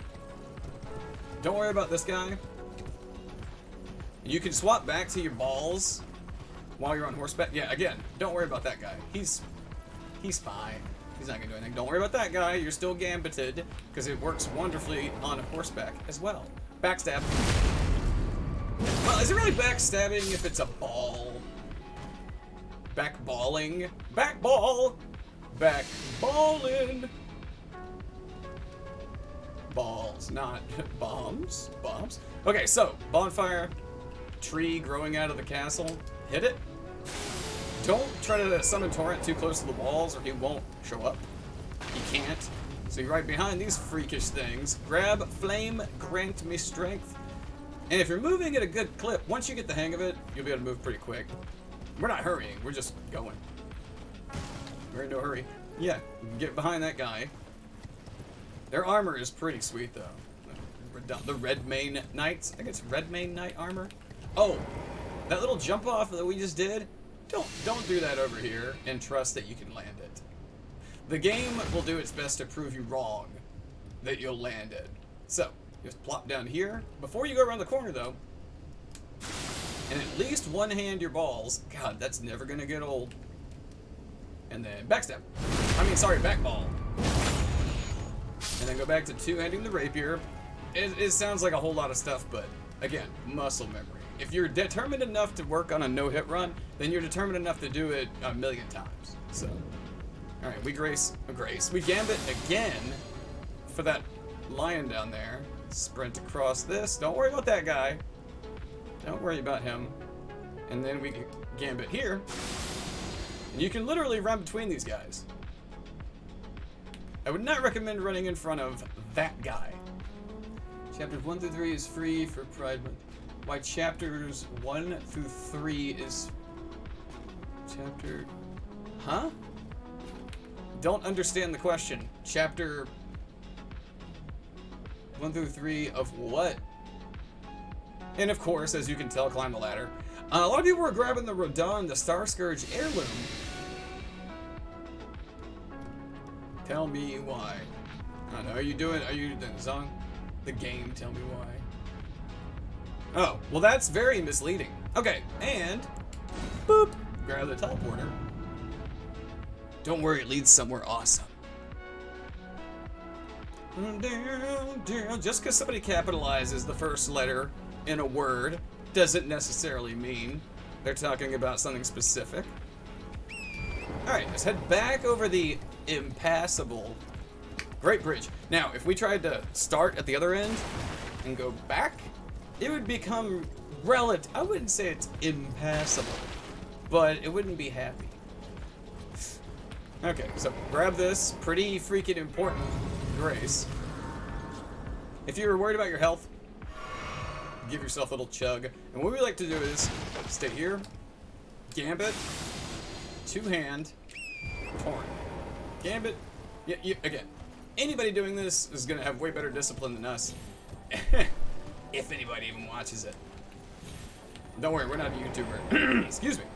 Come around this angle. Charge R2. Now you have Ash of War. Crag Blade. Go to any grace that you want. We're about to do something very gratifying in a minute. Or at least we think of it as gratifying. Okay, so that we don't forget, because it's very easy for us to forget, we memorize Flame Grant Me Strength, which, again, we'll revisit. That is why we upgraded to 15 Faith, as opposed to 10 Faith and then using a talisman to swap it out early on. This way it just simplifies things, and we never encountered any issues from changing our leveling slightly. So, that's just on us, though. You could have a few extra points into strength or stamina, but we have faith in you guys. And then we put Crag Blade with a heavy infusion, same thing, with the heavy affinity. So we have a heavy iron ball plus 13, and a cult of rapier with Assassin's Gambit, and a sacred dagger with Golden Vow, and pretty good.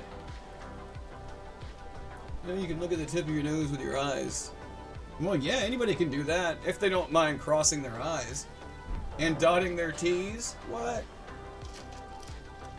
My God, are we in 4th fucking grade?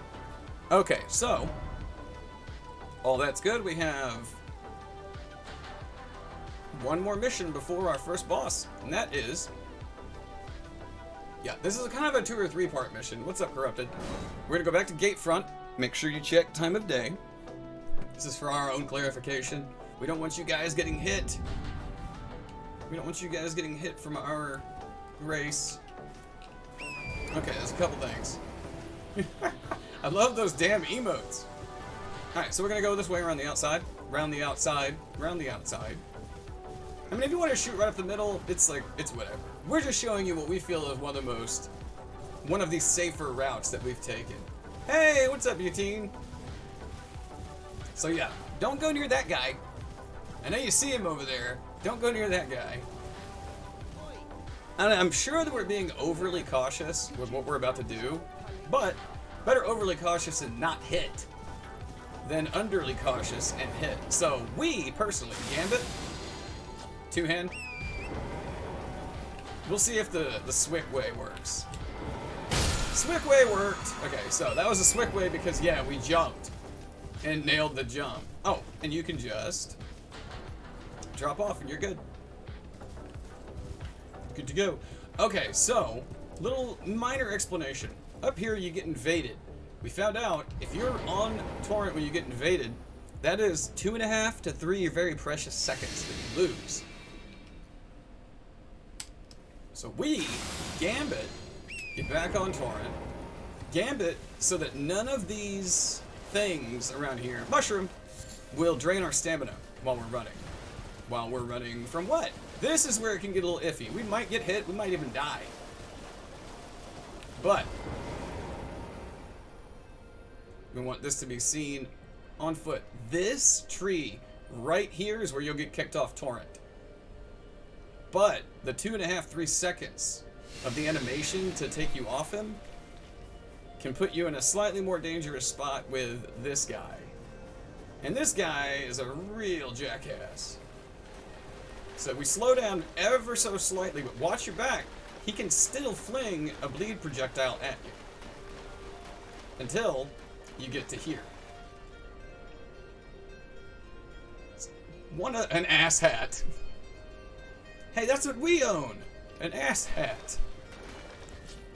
Okay, so, but, bear with me. If you've played any other From games, this is all worth it for what we're coming up on next. So, we're gonna go in this little cave. Whee! We're overly cautious, so we gambit a lot. Also, we did a lot of gambiting just to test out certain stuff, especially enemy aggro. So you can gambit here if you want to be super safe. And then stick more to the right, not all the way, but like juke right. Otherwise you'll trip dingly dangly, jingly jangly. How are you doing, Butine? Hopefully blurketed comfortably and not freezing. We break these more out of like tradition, but also you don't want to be running around this room and getting caught on boxes. It's embarrassing. Okay, so this will be the first taste of, go ahead and refill Cerulean Tears. This will be the first taste of pre-fight buffing. So what we like to do is flasks, it's the longest burn, and then Golden Vow, swap to the right hand, and then do Flame Grant New Strength, and then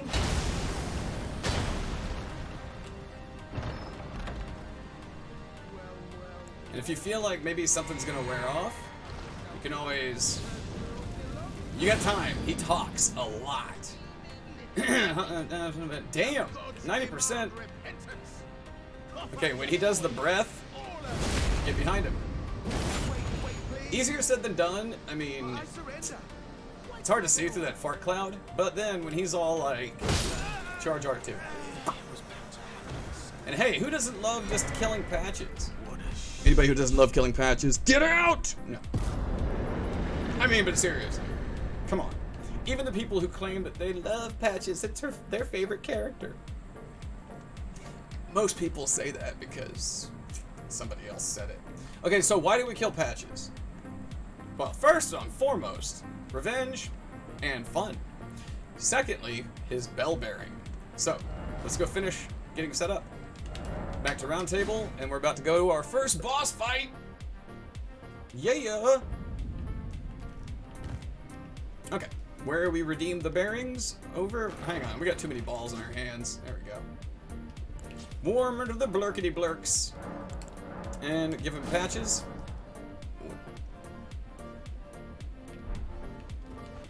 Oh yeah.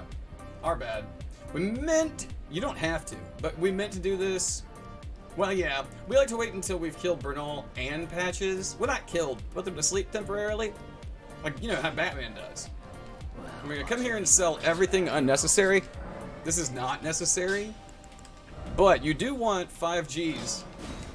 Which, if you were to pop both of those, you'd have the 5K that you want.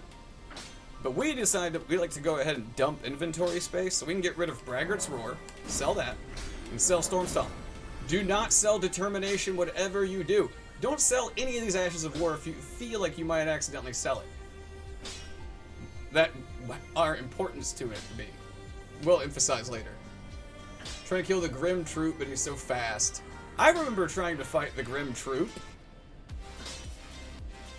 and getting pretty shreked. Hang on, this is not our lo-fi.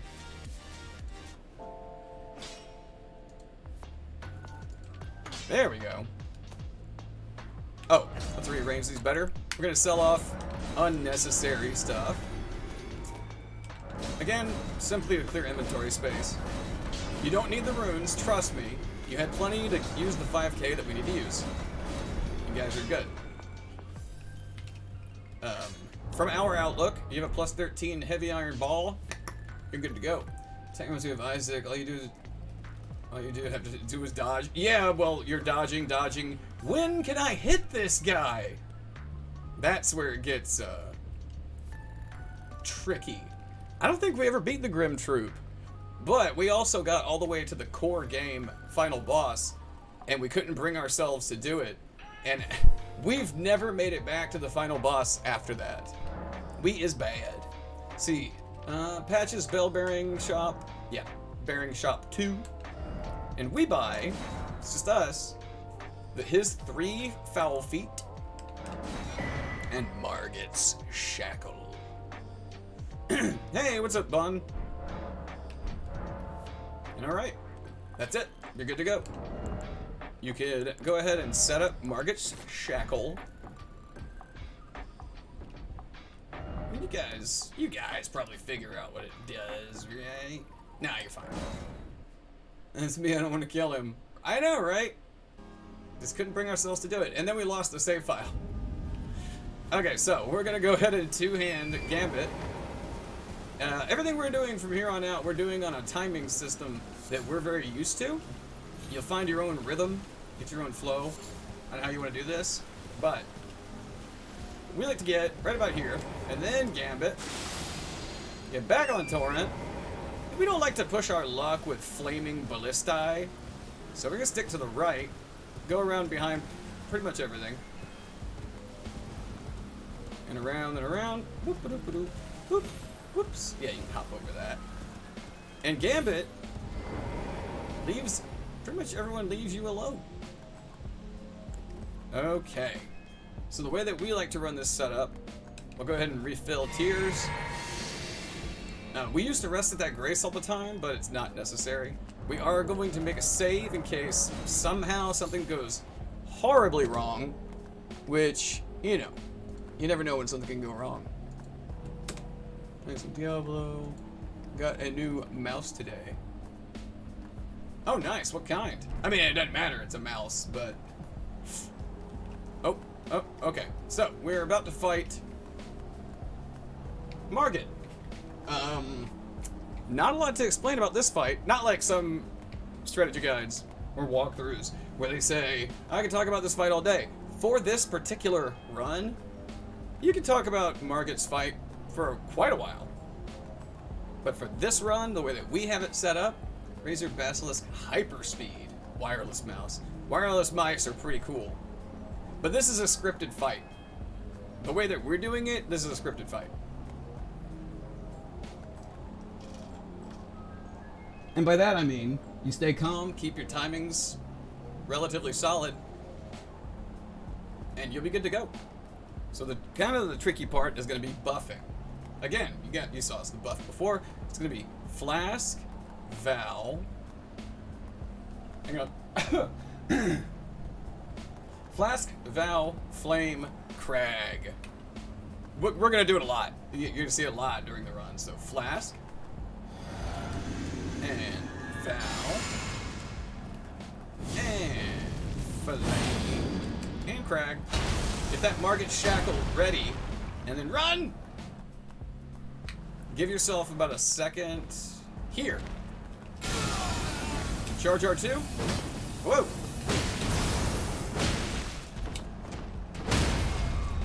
Well, that almost went badly. Okay. Alright, we're gonna do that again because we slipped up our direction on that. Flashbang. God, we gotta get a dark screen for that. It didn't get hit, but it didn't flow the way that it will when you really get into it. Farming Geo to get the unbreakable charms. You might get it. Neil doesn't do shit on him. Unbreakable. Oh, yeah. Okay. I got it. Woo. Totally forgot what you were talking about for a second. It's fine. We're good. It's okay. Oh, yeah. And just as an added insurance policy, please make sure your Axe Talisman is in play. And then Chug. Val. Flame. Crag. Crag Blade. Okay, run.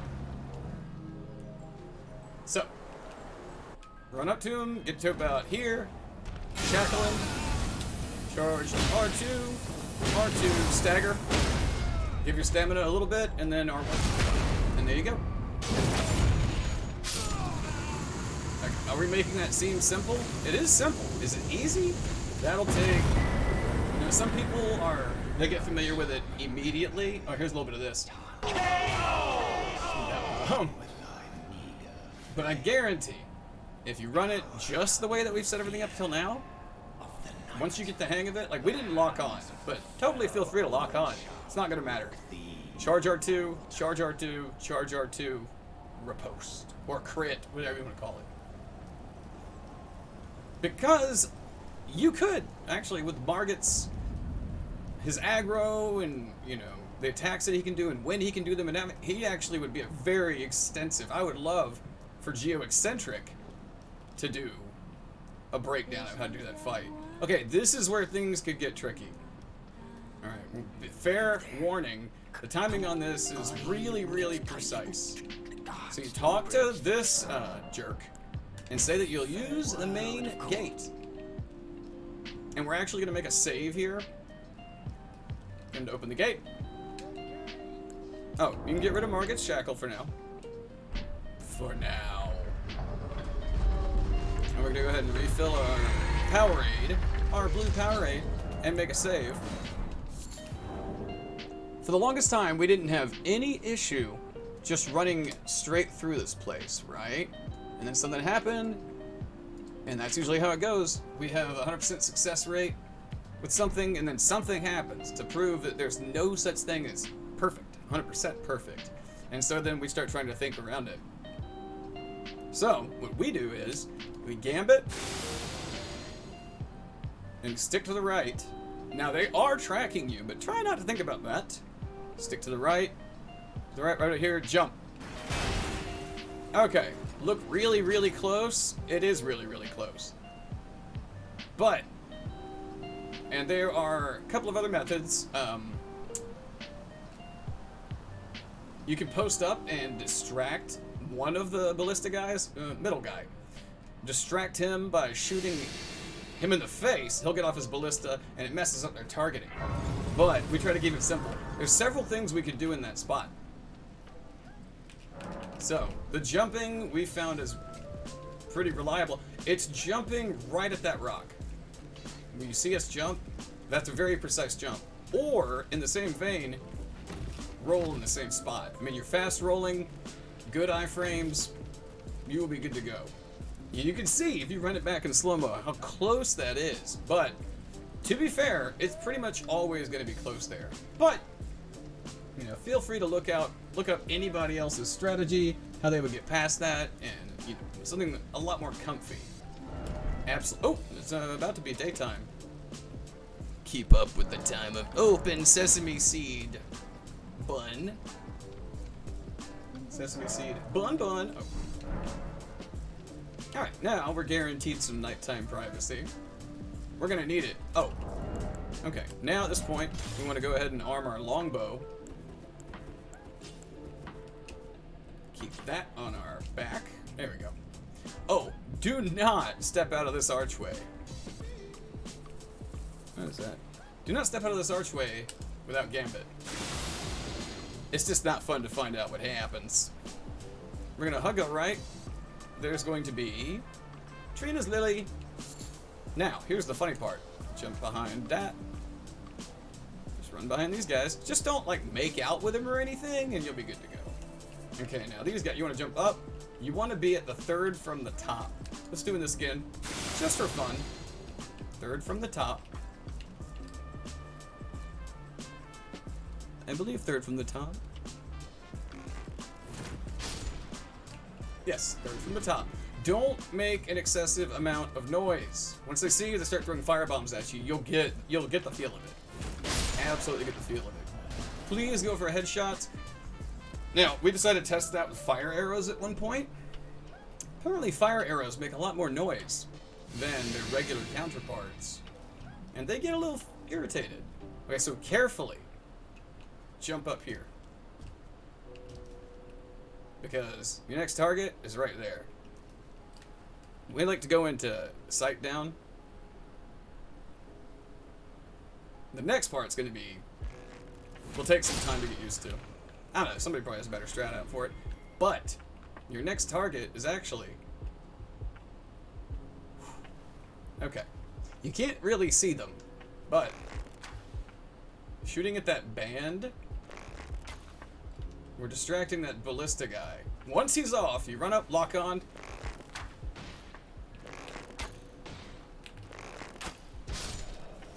Alright, he made that actually really easy for us, but we'll go ahead and, first off, don't do what we just did. We accidentally hit crouch. You don't want to try strafing back and forth while crouching. But what we do, we lock onto him, we never fully go out of sight, and we strafe back and forth while shooting at him. That way, if he does get off a crossbow bolt, you can just go, nope. It's panic rolling will cause a problem. So it's much better to just be like, yeah, little strafey action. And then we're gonna go, whoop. This next part is much less tense. And hey, if somebody tries out our strats and come back and they're like, man, I did it the way you said, and it wasn't nearly as hard as you made it out to be. Well, again, we're not trying to make this out to be difficult. It is. And anybody who tells you that doing a no-hit run of any kind, especially in From games, if they say that it's not, oh, it's easy, no big deal, don't buy that bullshit. We're not saying it's impossible. It's obviously not impossible. We've done it. No modesty. Just saying. Okay, now these guys fire arrows. Whoop. Schwunk. Oh man, you guys aren't even gonna... Okay, so we shoot him in the head because of the range, just to make sure we get him. But these guys, you can do body shot with the flaming arrow. And then just let their boss, or whoever, get back into position. But don't body shot him with the arrow, the flaming arrow. Face shot. There you go. And now, you can get rid of that. Go back to Gambit, and you're all safe for this. This is pretty straightforward stuff right here. I would recommend, you know, you just Gambit here. Go up further, the guy with the flamethrower might decide to barbecue your nuts. So yeah, it's better to just avoid that one. Don't worry, we're gonna probably get our ass handed to us by Godrick, so just in case. Oh. So we have to run under here, and don't worry if your stamina bar comes up. Yeah, you see? Hop. Not too far left. It's like every little different like inch of the lines that we're running, in our opinion, for the way that we did the run, are important. You know, we're trying to keep it loosey-goosey with how we're you know, running through everything. But there's a good deal of precision that goes into planning and routing and then running these particular types of runs. So, but have fun. Don't do like us. Try to laugh at your mistakes. Just try. At first, they'll be easy to laugh at. As you go along further, it might diminish. All right, super safety. So Gambit, there's boxes right in front of us. You jump those, roll those, grab that cracked pot, and that cracked pot, and you can just run up the middle. Just don't make out with the, pot bros, because they could punch you. They're actually a little bit quicker than you would think. All right, boop, some more kukri. We're not gonna need that many the way that we do this run, but how do you pass up kukri, man? Okay, now we're gonna get set up for Godrick. Godrick Astley. Okay. We can't stop doing that joke. We are ridiculous. So, boss fight, highly recommend saving 1 as much as possible, but 2, definitely before each boss fight. And also, if you're in the habit of saving, if you improve at a boss fight, like if you refine how you leveled, maybe you found another weapon you wanted to. New saves, because it never hurts to have a ton of saves.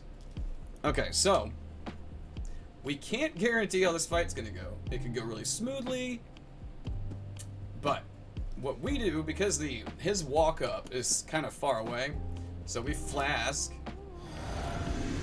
And you could just do this: flask, go in, cutscene will play, and you see how far away he is. You can vow. And then flame. Watch us get ripped in the face. Now he can start with a drag or a jump.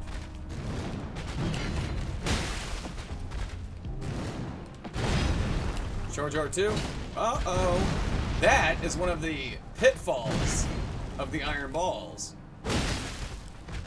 But he is kind of slow. Except when he does this. But you'll get your range on him down.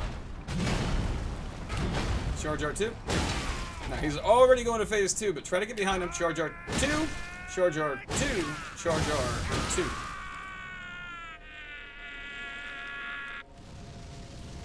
Oh, we forgot to equip another talisman, but don't worry about it. 1,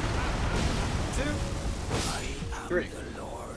That was actually like the worst way we could have done that. Some stuff went wrong we didn't want to account for. But there was something we forgot. So let's check our save state. We should have done this way. Technically, we should have done this right after we killed Margit. You don't have to, as you saw. You still do insane damage. But if you want a few extra points of damage, use that second talisman slot. That's where we made a mistake. You're going to get a little extra stamina, a little extra strength, dex, visual. So yeah, watch out for our mistake of forgetting to do it. It's not going to make a huge difference, but it can make a little bit. It can make that last sliver of health go by a little quicker. So we'll do it again, and we'll see how it goes this time.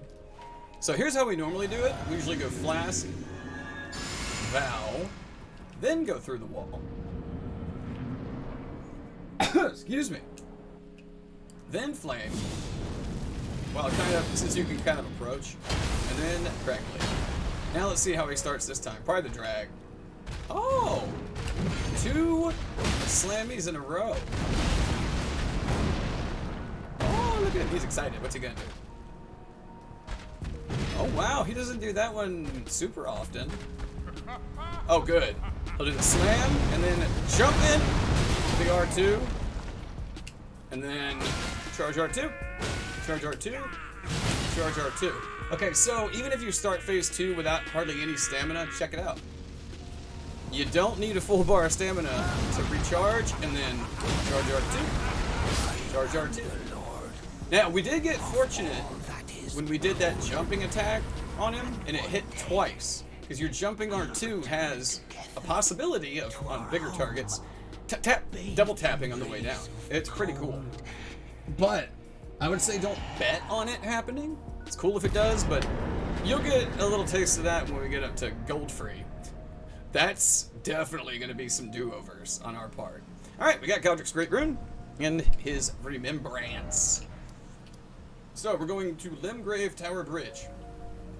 That's the grace that we grabbed after strafing the incredibly dangerous ballista. And we have a little method for doing this as well. Just to give us, you know, we want to give you guys breathing room, you know? So actually, this is called being cautious to a fault. So once we do our Wondrous Physic and Gambit, we re-equip our balls, two-handed, because how else do you run around with your heavy iron balls?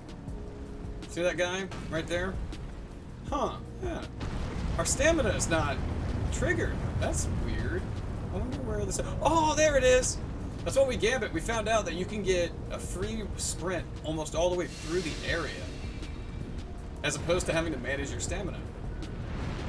And yeah, you're good. When he fires, you're all set. Look at that left leg, your right.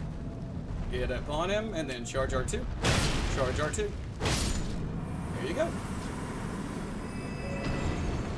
And no, like, we learned everything from... Initially, we learned all of... Well, a good number of these strats from a typed out guide that's posted online.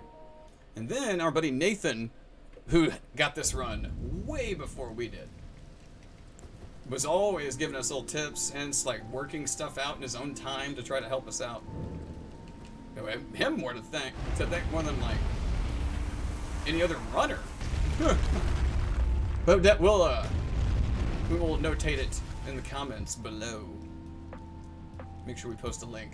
So, once we pop the big lift, save a little elevator time, and enjoy your little elevator music. Do, do, do, do, do, do. Hang on, we need to check on appointments in our beds. What time is it? Oh, I thought it was way later / earlier. Cool. And we're at the top. Good timing. Swoop. Alright, oh, hang on. Collar feels jacked up. Alright. This little guy is gonna come in handy. And hey, once you get good enough at it, you won't ever even think of picking another one up. Pop it. Kaboom. Alright, we're gonna do some more setup for the next boss. Oh, and don't worry, one of the next bosses coming up. We're gonna be able to... wish we could get better pointers, but we'll cross that bridge when we come to it. No. Alright, we're going to the Altus Plateau Grace. Again, this is just how we do this. It's not about flaws or... it's just about... This is how we'd like to do it. That being said, we already popped Godrick's Remembrance, so we gotta level up. And if you've been following it close, like, if you've been somehow following it to the letter, you should be able to have 36 strength. Yeah.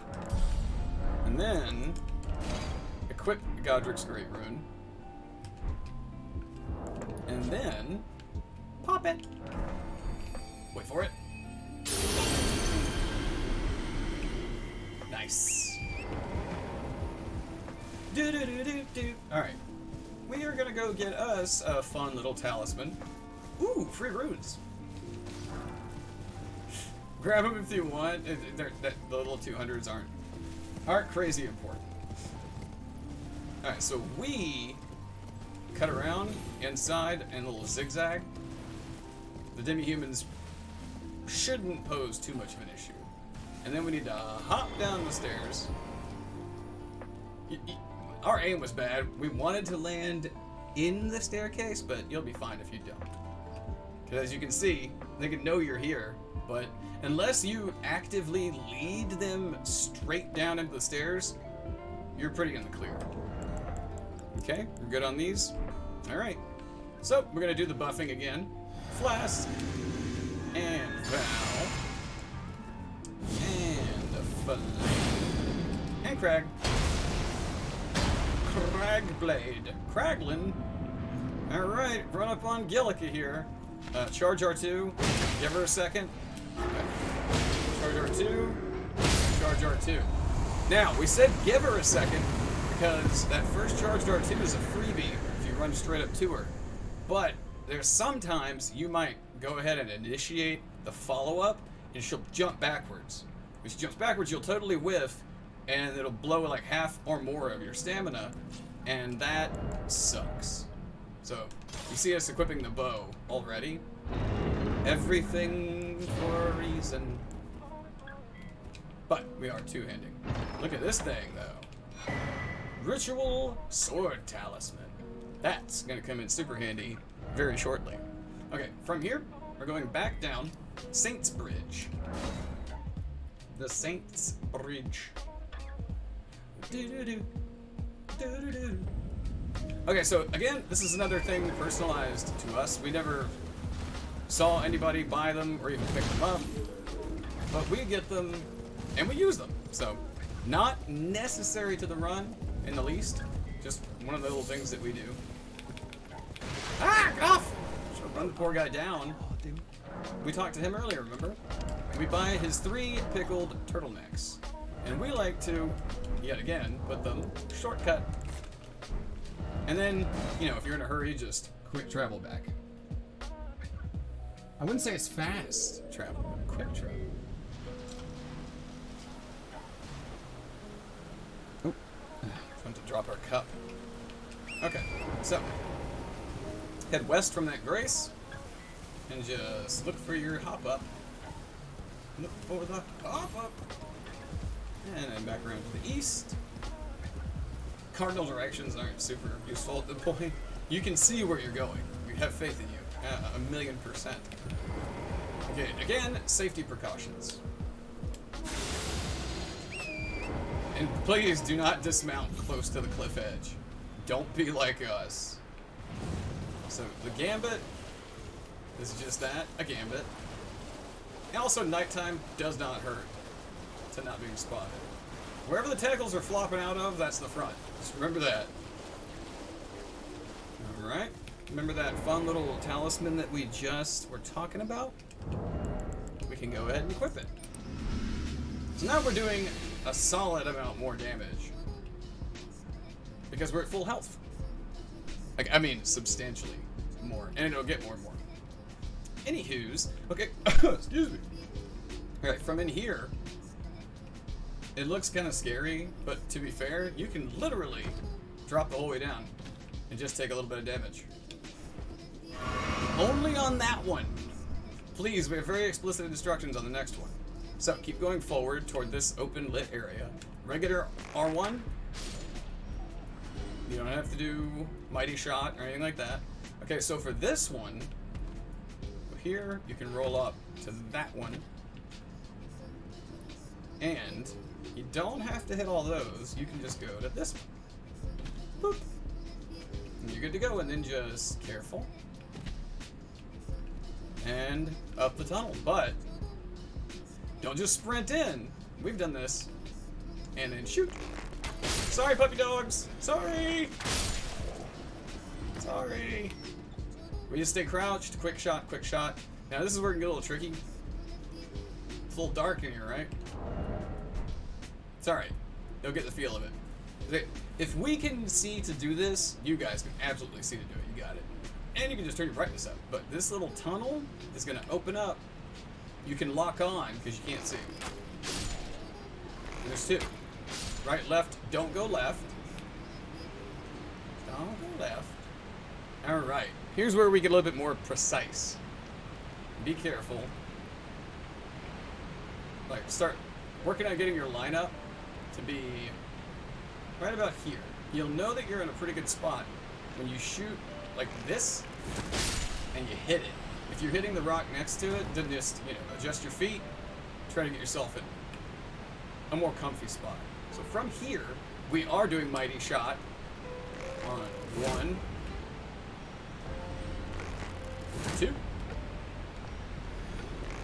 3, and a 4, and a 5. Oh wait, somebody's trying to be sneaky. 6. No sneakies in this cave. All right. Oh, speaking of sneakies. All right, so we're gonna go this way. They're all dead. You shot the one underneath them. You don't need that item. So what we like to do, and we tested this a good deal of times to try to see safest method. Again, corner shot.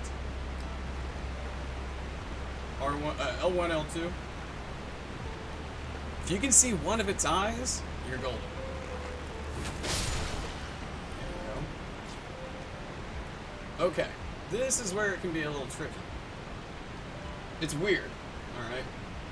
So, we're gonna gambit, and we're gonna roll and miss, and land all the way at the bottom without touching the sides.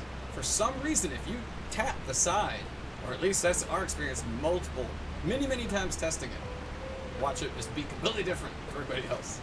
But every time we tapped it, we would hear another bat screech, and it had the possibility of catching us. But, gambit, roll off, don't touch. And we're not having to run, because it can be a little intimidating to try to run when there's, you know, bottomless gaps full of water below you. A little scary. Okay. Everything most likely went according to plan for you guys, which means top off your health, top off your FP, get rid of that, and now we're gonna do the buff wheel again. We need to start calling it the buff wheel. Why? Alright. Alright, so remember, what's our order? Flask, Val, Flame, Cragblade, Shazam! Alright, and we always run to our right, his left, but, you know, wherever you're comfy, charge R2, charge R2, to feel like a god. That's just fun to say. And you get the Blue Dancer Charm, the other reason that we were even here in the first place. And we're gonna have Ritual Sword Talisman and Blue Dancer Charm equipped for a hot minute, actually, for the next 2 boss fights. 2 boss fights. Okay, what do we get equipped? Okay, so you saw we took off the rapier, right? That's because the Blue Dancer Charm raises attack power with lower equipment load. So, carry the stuff. These are the 3 that we can afford to carry. And just for the extra couple points of damage, we can get rid of. Because we're not going to need it for a minute. But everything is going to be very specific for this next fight. And we have screwed it up enough times to where we need it to be specific. Okay, so from here, Outer Wall Battleground. Outer Wall Battleground. Alright, now we need to do a little bit of setup. Okay, so with everything that just went down, that's a reflex, my bad. Don't look at that like it's necessary. Okay, from here, we're gonna do a few things. If you've been following it to the letter for some reason, you should be at a level 37. Oh, you can. Oh, sneaky, sneaky. Not important. If you're at 35 strength, you're fine. So, we are going to temporarily switch out our heavy iron ball for a standard determination Ash of War.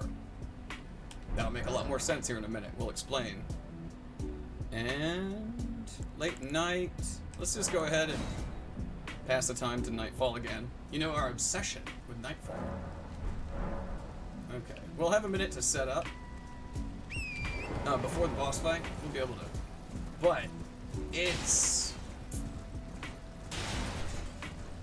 I don't know, it's tempting to call it scripted, but scripted makes it feel like there's no possible way anything could go wrong. There's always room for jello. You know, there's always room for things to go wrong.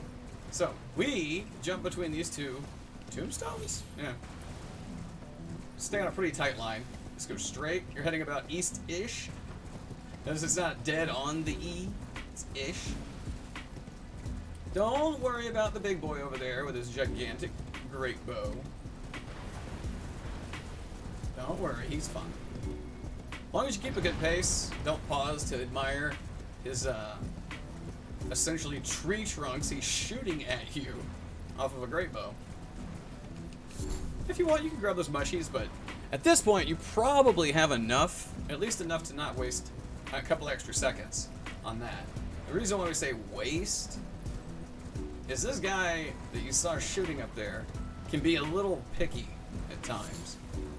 Generally, if you keep up the pace that we just did and jump northeast close to the cliff wall,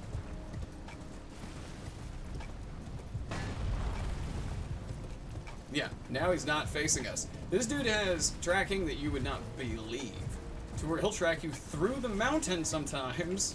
So we recommend keeping up a pretty good pace. You know, just keep things going. And then we're gonna cut all the way around the outside. Around the what? Outside. We're gonna make a save. We've goofed this because it is a lot of things to do all in a row and remember to do in the at first. So we will make a save. Because even after getting the run, we don't fully trust ourselves. Okay. So, sneaky. I would recommend not trying to sprint around these little rocks. All that your character has to do is step 1 foot off wrong, and you'll stand up. And then he'll see you, or at least acknowledge you, and either you're going to have to reset him, which you can't do by quitting out anymore. Well, not back in the day. So, this is going to be a bit of a setup. This is how we like to do it. I know the guide that we read, they lead him, and then they make him fall off the edge. Hey, what's up, son bro? We're blue every day. If you're bleeding as much red as we are, you'd be blue every day. How are you doing, man? So yeah, a lot of people just make him fall off a cliff. We never really learned how to do that, so we figured we would just beat the shit out of him. We think it might be more fun, but that is up for you, the viewer, to decide. Okay, so the way that we set up is flask, gold pickled foul foot, golden vow, flame, and drink your blue flask. We're blue all over the place. Okay, so get behind him. L2, charge R2. Get close. L2, charge R2. L2, charge R2. L2, charge R2. And you're pretty much gold at this point. He's going to try to shift me. There you go. L2, charge R2. Trickiest part is, first off, before you start your first charged R2, or first L2 to charge R2, don't do like we have done too many times. Do not forget your blue flask. You do not want to try to be in the middle of him doing some startup animation and you're trying to chug and then get back in. I mean, it's possible, but man, is it not worth the risk. Especially if you've already made it through the roughly hour-long setup to get to this point. Actually, after, let's see, it's about, we've seen standard runners do the setup in 57 minutes and change. There's plenty of people who can do it quicker. That's what speedrunners are for. But, so let's say it takes an hour to do the setup. Which sounds like a lot unless, you're talking to your friends and hanging out and just killing time. So by the time you got here, it'd be about probably 1:15 if someone's moving at a good pace. Not us. Speedrunners are a different kind of breed. Yeah. I feel like you kind of have to start off as a speedrunner and then just sort of stick there, right? Oh, yes. We grab this grace. This is the Capital Rampart Grace. But where we are going is all the way down to the quote-unquote impassable Great Bridge. Now you guys get to see us get our shit pushed in by Radahn. One of our favorite bosses, but we still don't have his fight. Like, yes, we had a good fight. Had a good fight during the run. And, but Radahn is one you gotta feel out and just kind of get in your own rhythm with. We're trying to, get rid of him before he goes absolutely nuts. And if you don't know what we're talking about, get ready for a surprise. Okay, so, 2 things. We want to level up first. We're going to dump everything into strength. Generally, we get 40 to 42 is kind of like your happy medium, And we want to switch our Ash of War back to heavy Cragblade. It really does suck to forget you didn't put your sustained effect back on your weapon, then a temporary. You saw with the determination it was L2 charge R2. You're getting rid of it every time you hit with it. With this, it at least stays up for, man, how long does Cragblade last? 30 to 45 seconds? Maybe more? It's one we never really timed. I want to say it's closer to a minute. Oh, we were trying to look at our stats. Okay, everything is good. Inventory is looking good. Good. And now we take the gate. Disclaimer, we really wish that we were so much better at Radahn, but then again we said that, this is our preferred way, at least now, to do this run. I don't know, we really are comfy with how it turned out. We had a surprisingly good session when we got the run the other night, and so we're gonna probably stay pretty comfortable with this because we're not a speedrunner, so we're not looking improving on strategies. Absolutely, we would totally, if somebody's like, hey, did you hear about so and so's new strategy for this? Well, check it out.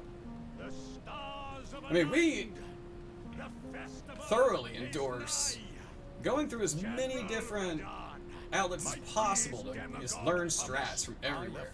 We're going to talk to our buddy Jaren. Let him regale us with a pre-rendered cutscene. Thank you, sir. So, if this is not your first rodeo, you know exactly what we're doing. If it is your first rodeo, you're in for a treat. And we're not saying that sarcastically. This is an awesome fight. We're not going to be doing it a lot of justice with the chill music and stuff, but trust me. Oh, and also, he may just straight murder us right off the bat. Actually, and we're fully prepared to have this happen live. We said at the very beginning, this is going to be blemishes and everything. This will be every mistake that we have made or could make comes back. That's why we're doing it live. And maybe we'll learn a little bit of something from our, dummy mistakes as well. Nah, probably not. But just to give you an idea that everything's not in your control 100% of the time.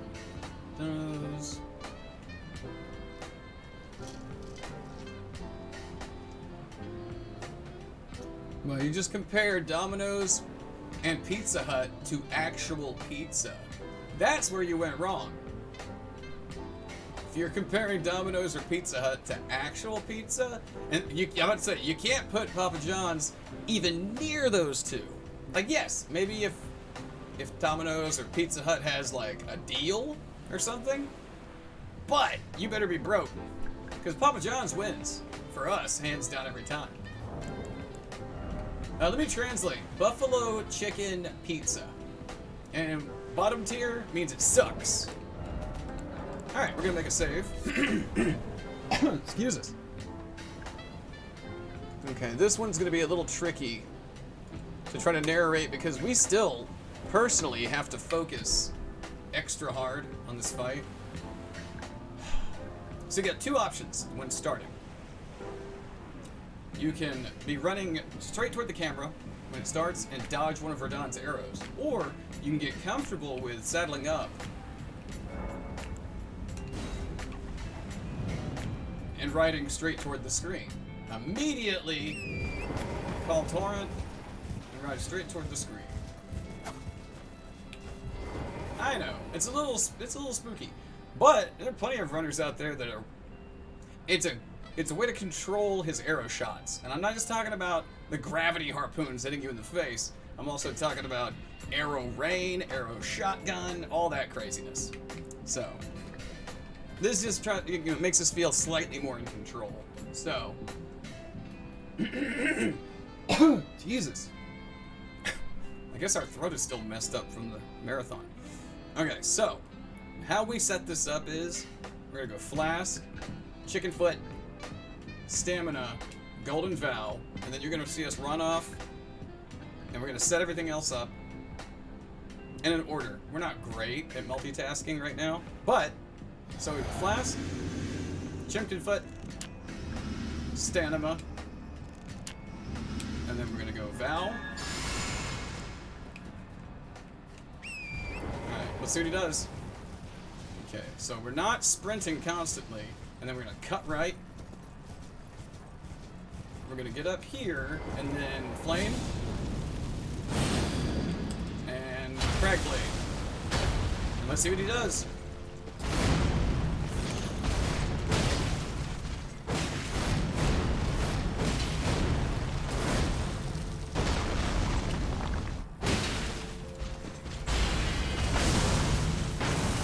Charge R2 everything. Okay, he's gonna go for a big slam. Charge R2 again. We got a really good roll on that one. We got a really good one. So because of all that setup that you guys did, you already have a gold pickled foul foot to get a big fat extra chunk of runes. Your stamina is good because that's relatively important in that encounter. That we know. But we will freely admit, that is the best way that fight could really go. Poor horse. No, that we didn't hit Leonard. Buffalo. What if they don't tell you? Yeah, why would they share their secret buffalo chicken recipe with anybody? Honestly. So yeah, full disclosure, that is that fight going really well. But he's got 3 ways that he can start that fight. I believe 3 are the most common. We're about to get flashbanged, sorry. He does that, where he does the crawling slams. You saw you can stay. Actually, staying under and behind him is some of the safest places to be on that big guy. He can do a jumping double sword smash, which that can be a little detrimental. He can go into a pretty crazy combo right after that. And we didn't say we would be able to explain it. We're gonna go ahead and equip our rapier again, just to have it ready. What's his other one? You're gonna do a jumping slam, and then he can just like straight slam you. So he's got 3 openers that he likes to use a lot.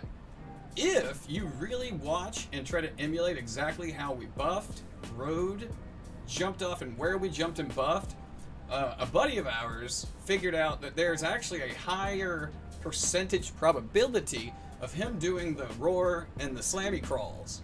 Doing that. And we tested it a whole bunch during stream.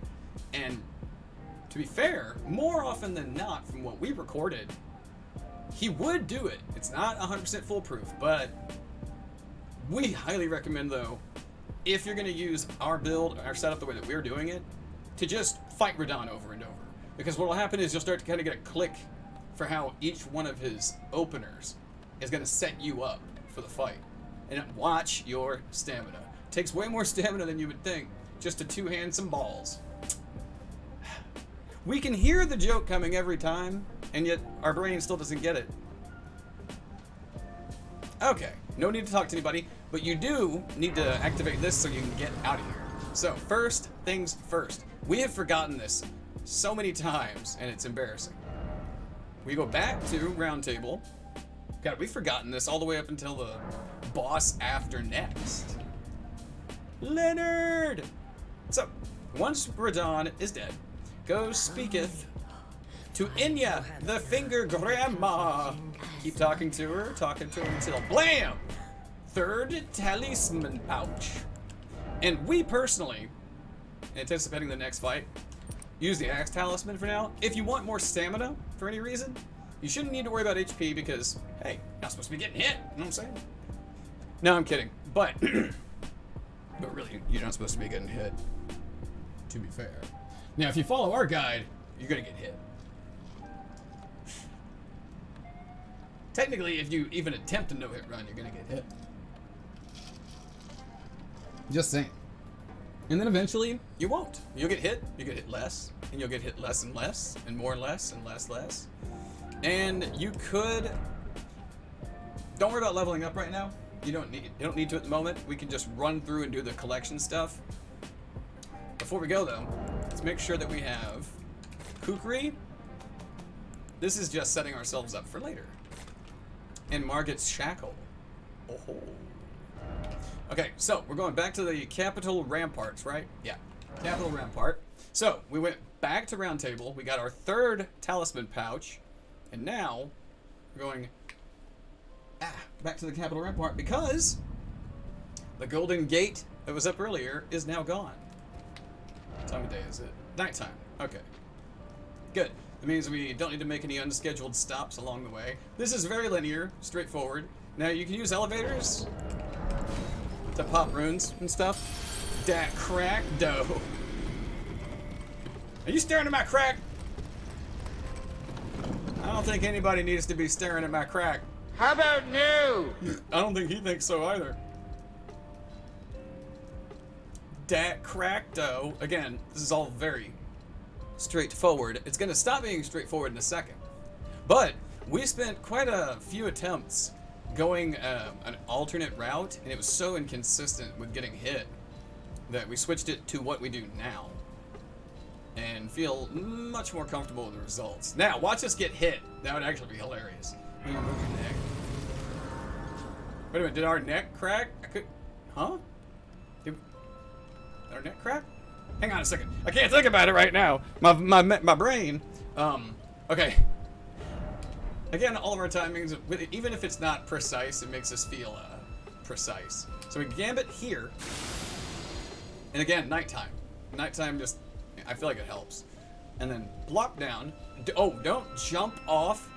The landing animation will take you a second or about a second longer, and then stick left. Don't slow down. Just grab that. You can see the bubbles behind us. You don't need those runes, but, you know, it's a compulsion.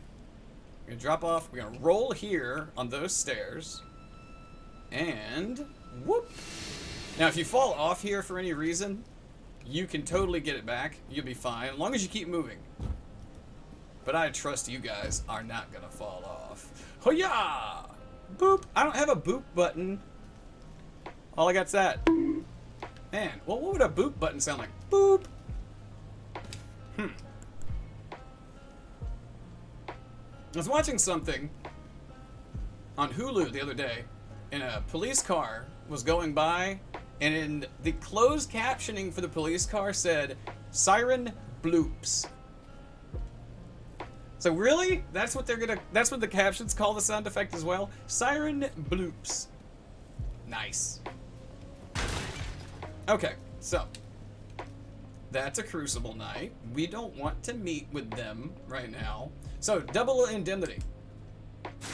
We're gonna pop that, and we're gonna hurl a kukri right over that way. Don't worry. I mean, they wouldn't hear you really too much anyways, because they get wicked distracted by kukri. Turning the blues and twos on. Blaps. Blaps. So this is a good place to pop some runes, if you want. Kill a little time. Don't need to, but kill a little time. And we open this door. Oh, look where this is. Holy crap. We're back at the beginning. Oh, shit. Oh. You love the circular world building. Well, more verticular. Verticular? I mean, that's gotta be a word. Alright, send it back up. Just, you know, save you a little bit of time later on. And just to be safe and double check, always watch out for them. And good. We're gonna head straight across the hall. Hang on a sec. Okay. Music got super quiet. Speaking of which, probably turn that up a little bit. Wait a second. Where is our chill wave? We were starving for knowledge. There we go. A little bit more beat of a beat. And with this, if you want, you can just run right off of it. It never gets high up enough to like make a difference. Okay, so this is where using left bumper to cancel or reset the jump animation Because you get some poor jumps if you try to do 2 in a row. So the first jump, and then hit left bumper. Okay, and then jump. And it either recharges after a couple of seconds, or you hit left bumper to reset it. You're just gonna hop across the rooftops. You can grab this if you want, you don't have to. Yet again, optional. It's a tier 12 golden rune, completely optional. Now, this is not optional. You're gonna jump your crazy ass on this steeple, hop up, there. We got a little shaky there for a second. It gets us. And we're gonna Gambino on that. And don't worry about him. Oh, don't you worry about him. Boop. Grab that. Now, there's another reason why Gambit is so handy there. And you can't hear it or see it. There is a very angry knight down there with a great bow who loves to shoot lightning arrows. And we would much rather not be target practice for that guy. Shwoop. Now you can grab this. This, like, if you're doing this on console and you're gonna have to do, you're not doing cloud saves or anything, that USB saves. You can grab that as like a backup, but you don't need it, of course, especially once you really get good at the routing and everything. You won't need the rune arc. You will be good to go. Now, okay, this is where it's gotten a little tricky on us. It actually cost us a run the other week. Not saying much though, because we were out of commission for a week too. Okay, this is a few things to explain all at once. So, we're not worried about that guy. So we're going Gambit, 2-hand, run past him. A guy's gonna pop out. So what we did was we pivoted, locked on, and charged R2 almost all at the same time. But you want to run out, draw him out, and then turn. You don't want to like root it, or he'll just stab you right away. Funny thing was, it wasn't his stab that got us on a run. It was a 1-hit run. And we made it all the way up here. We activated the Grace. He was still chasing us. We couldn't risk attacking him. We rolled out. He threw an electric grenade, a lightning grenade, and it zapped us. That's all it cost. And then, that was the first hit of that entire run through. We didn't take a hit. We didn't take a single hit. That was the first and only time we've taken a hit in that spot from that enemy. And then we did the rest of the run flawlessly. It was, oh, it hurt. But we had to finish it.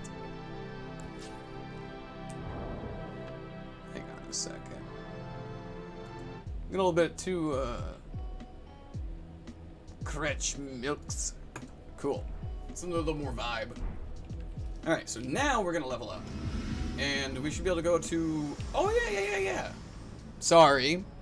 We almost forgot about Melena's quasi-goodbye speech. We love Melena, but for the sake of a guide, we're not gonna make you guys listen to it. 50... We should... Well, okay, so if you've been leveling precisely how we've been doing it, you'll be at 54. Boop. Yeah. If you just want out-of-this-world slammy jams, yes. Okay. So, this is relatively cut and dry. Don't worry about the bubble boys. Don't worry about that angry-looking, horrifying monster. They don't do anything to you. I would still recommend nighttime. The nighttime is the right time. The nighttime is the right time. Okay, so distance-wise, we get to about this range. You got this. Gambit, cut kind of close. Watch out for the crotch of the tree. And then shoot. You can hear a guy back there on your left. Just don't worry about him. He didn't even acknowledge you. You know how you know he didn't acknowledge you? Your stamina bar didn't pop up. So don't worry about it. You just run straight in between all these guys. Try not to hug any of them or give them back rubs or anything like that. They're probably not consensual, and they will kill you. Yeah, just saying. Alright, now we are at Godfrey. We're going to take off the rapier. Give us a little bit more breathing room on that. Alright, let's go ahead. Oh. Make a save. Because this is a boss fight we gotta save. Alright. Sorry, I didn't mean to spoil it in case you didn't know it was a boss fight. Which, hey man, if anybody ever decides to attempt a no-hitter without having played the base game first, please let us know. Like DMs, whispers, YouTube comment, whatever. Because that shit is super intriguing. And I want to know if anybody else did it other than us with DS2. Okay, we good? Let's refill everything. Okay, so this fight, he has a relatively limited moveset. It's not going to seem like it, but we're going to try to show a few things off. This is a difficult one for us to talk during, which I know you could be like, well, you could have just watched over it and reviewed. Yeah, but, you know, we're a tactile learner and teacher. So, we'll see how the fight goes. What's the order? Flat. Val. Flame. Balls. I'm sorry, we're juvenile. Alright, let's go. Let's see how this goes. Open? Yeah. Good opener. Charge R2. Watch out for that. Charge R2 after shaking it. Charge R2 after shaking it. Jump R2. Okay, I'll explain. Alright. I'm going to explain something about that. And if he's giving, you saw how we could strafe his shunk, shunk, his double swipe. You can strafe on his left around it, and you can even do put a little sprint action in it. It took us forever to like control the urge to roll on that, but once you get the feel for staying next to him, and like, oh, he's doing the sidestep, he's about to do the, you know, the slam with the stalagmites. If you can get 3 consecutive charged R2s on him in the amount of time, roughly the amount of time we did, then your next R2 or jumping, that's why we took the risk. The jumping R2 will stagger him. You'll know with the timing of it when you get a feel for it. We don't know when his poise recoups or whatever, but you will get a feel for it. You will absolutely, you'll absolutely feel it when it happens. Bleps. Then bleps. It's like, wait, wish we were so much more proficient at that fight. But if you want to get really good at that fight, skip to end game. That'll definitely, you'll get really good at it, and then you'll get so good at it that the fight will be over so quick you're gonna be like, no big deal. And then you come back later on with like a dagger, and it's like, oh, it's a big deal. It's a real big deal. Okay. Apologies. Not really. Should be 57? 58! Oh, we still got 58. Typically, we would run... No. Yeah, that's right. We don't run Gold Pickle Foulfoot on that fight. We're going to do that on Morgots. Or as we call him, Lesgot. We'll leave. Alright, we'll leave. Alright, so go up the branch, route. Go up this thing right here. And, watch out for all these... I still want to know what the lore is behind this. I'm very curious. What is with all the dead finger grandmas, and why? Like, anybody has any canonical lore? Hey, look behind you. You don't want to get swooped by destined death blades. It's brutal. I'm going to hop up here, and then I'm going to take a siesta. Now, we could speed this up by quitting out and then loading back in, but it's better to show what you have to sit through. That is an enemy that is aggroed to your character. You're not allowed to save quit to break aggro. Very early on, in the earliest no-hitter days, on Twitch at least, you were allowed, actually. Oh shit, I'm being chased by a bunch of enemies and save quit. You know, it was like, oh man, I'm so fast, you know, and reset their aggro.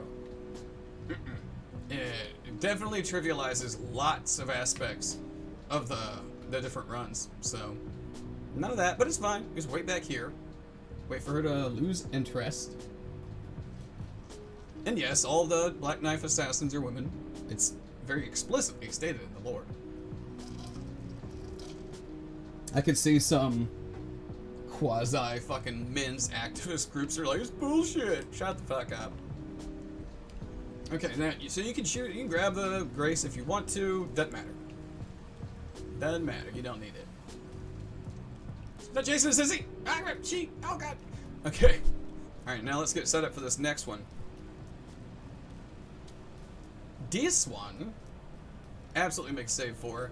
You saw Margit was relatively scripted. Well, this one is scripted. Okay, it took a while for us to get comfortable enough where we could say that it's somewhat scripted. Like it is precise, which is where we have a lot of fun with certain details in certain parts, and then also just no hitting in general. There's always precision that's like, oh man, it's awesome. Oh, not on our part. Just saying, like in general. Okay, so make sure you have Margit's shackle hotkeyed. I mean, you can get rid of all this stuff if you're really nervous about hitting the wrong button. Ah, yes. And this is where our memory falls apart at times. We got that 4th talisman slot. Thankfully, we were checking our inventory. Because now, we have all of our talismans for the rest of the run equipped. So we're good to go. Don't have to swap any of these out. We're all set on that. So, Radahn Sword Seal, Axe Talisman, Blue Dancer Charm, Ritual Sword Talisman, and you're all set. Oh yeah, forgot we put that on. So heal. Yeah, when you put on the Ritual Sword Talisman, it... No. Sorry. No, we put on Radahn Sword Seal. That's what extended our health bar by 5 levels. So, all right, we all know the drill. This time though, we're gonna go Flask, Foot, Flame, Cragblade. No, sorry, Flask, Foot, Vow, Flame, Cragblade, and keep that shackle ready because he's gonna be a bit closer to you than he was before. You'll see what we mean. So, Flask and Foot, Vow, Flame, Cragblade. You've got your shackle all set up to go in your inventory. Now watch when we release it. It's not instant. It's a 1.5 count. 1, 2. Same relative principle. Charge R2. R2. Stagger. Little stamina. Riposte. Okay, now you want to hit him while he's getting back up. Right there. Okay, so there is a reason for that.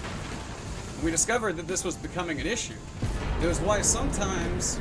Sorry, hang on. Sorry, we're just always... It's always very fun.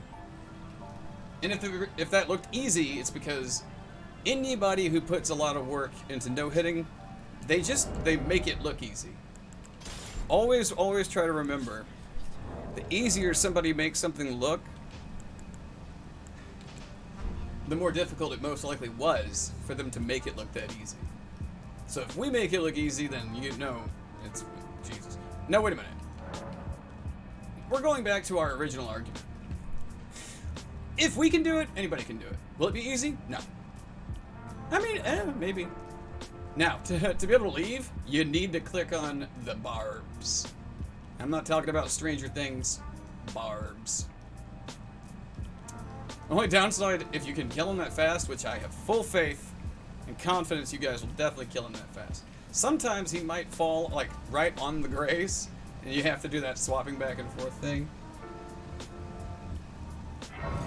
But other than that, and Melina is going to pay you a nice little visit again. We're actually kind of coming up technically on the end.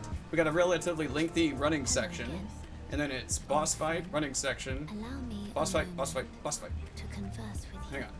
You were unable to enter the... I would say boss fight, boss fight, boss fight, boss fight. We would say like 4 in a row. By the mantle of barb. A couple of those fights I consider double fights. Are impenetrable. A husk. Are they impenetrable? Well, what if we did something completely insane? Like found a completely illogical element.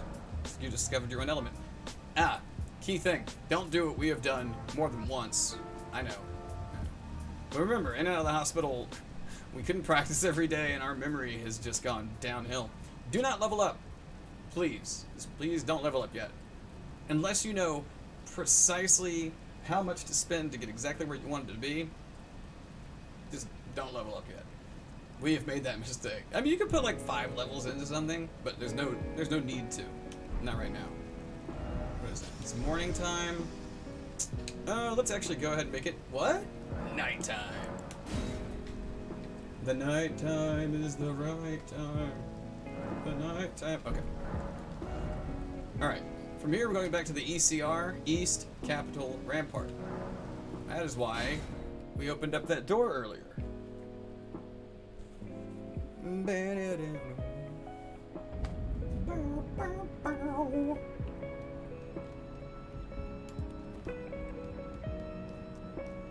Oh yeah, sorry. This is a just in case. The way that we have this equipped is we have our balls in our right hand and our gambit in our left two-handed.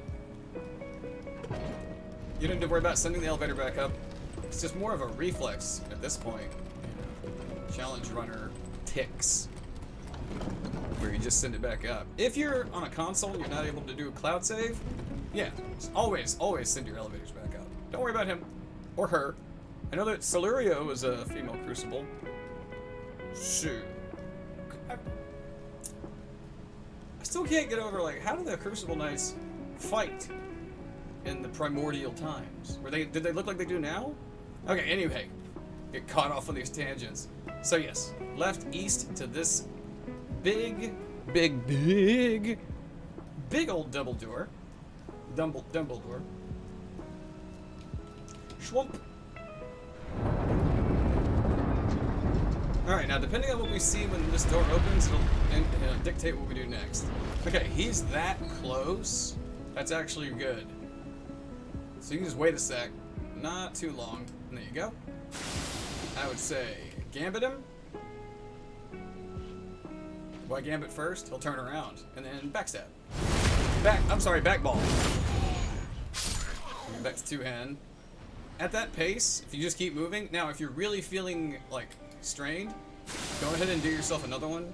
And believe me, we have overcompensated a bunch on Gambit, but testing it out so many ways has told us more efficient ways of using it. But run this line. If you run too far to the left, even slightly, that perfumer butt monkey will spot you, and he probably won't catch you, but you just really don't want anybody catching up to you here. Because a lot of times they'll go around the outside of this lift. But, on occasion, they could do a friggin' cartwheel and end up in the damn lift with you. So, we're gonna re-equip the kukri, or as I like to call, alluring knives. Oh. Alluring knives.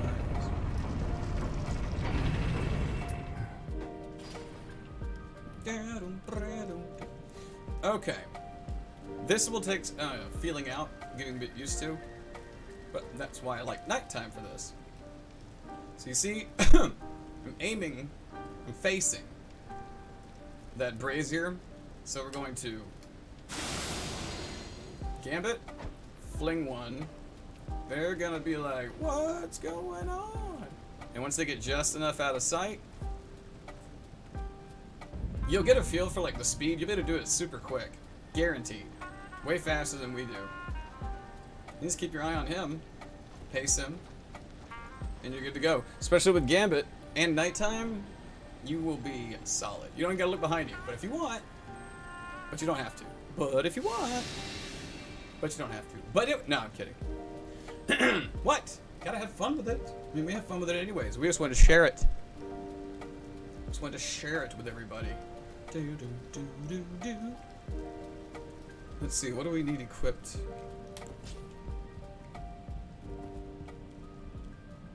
No, we don't have to kill anything for a minute, but let's go ahead and... Mainly because popping boss souls, haha, remembrances in this look awesome. That and popping a rune arc to get all great runed out. Okay, so this is gonna be a little sketch. Little sketchy. Alright, now, it's one of those rare instances where we would much rather it be daytime. Morning, noon, it just needs to be daytime. Because, for anybody out there who is a relative veteran of Elden Ring, or even if you're relatively new, you might have been riding around at night at some point, and, a black knight on a black-covered horse may have just chopped your head off, or hit you with a fucking three-headed mace or something. It happens, alright? It happens to everybody at some point. But he will be standing in the most inopportune spot right here. Why is that inopportune? Because you gotta go up here, and you have to make a little jump. And then you have to make a little jump. And it may not seem like much, but anybody knows about the Knights Cavalry? They're not real cool about being considerate. They will just slam your shit. They are impolite, put it very mildly. Hello. Okay, so we're gonna do something else. We're actually not 100% sure exactly how functional what we are about to do really is. Maybe it's more just a mental thing that we do to ourselves for it.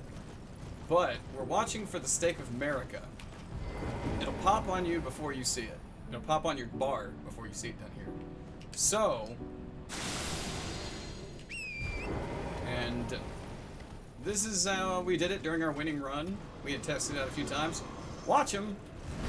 And this is where we pivot the camera. I like to think that maybe he's slowed down a little bit. But we're also looking behind ourselves because if he screams at you, he can hit you. So grab it. Show you how close he gets. That was not nearly as close as he can get. We've had him come around that corner, but the second is, right when you go to sit down, iframes are on and you're resetting him. So, don't get too worked up. You'll get a feel for it.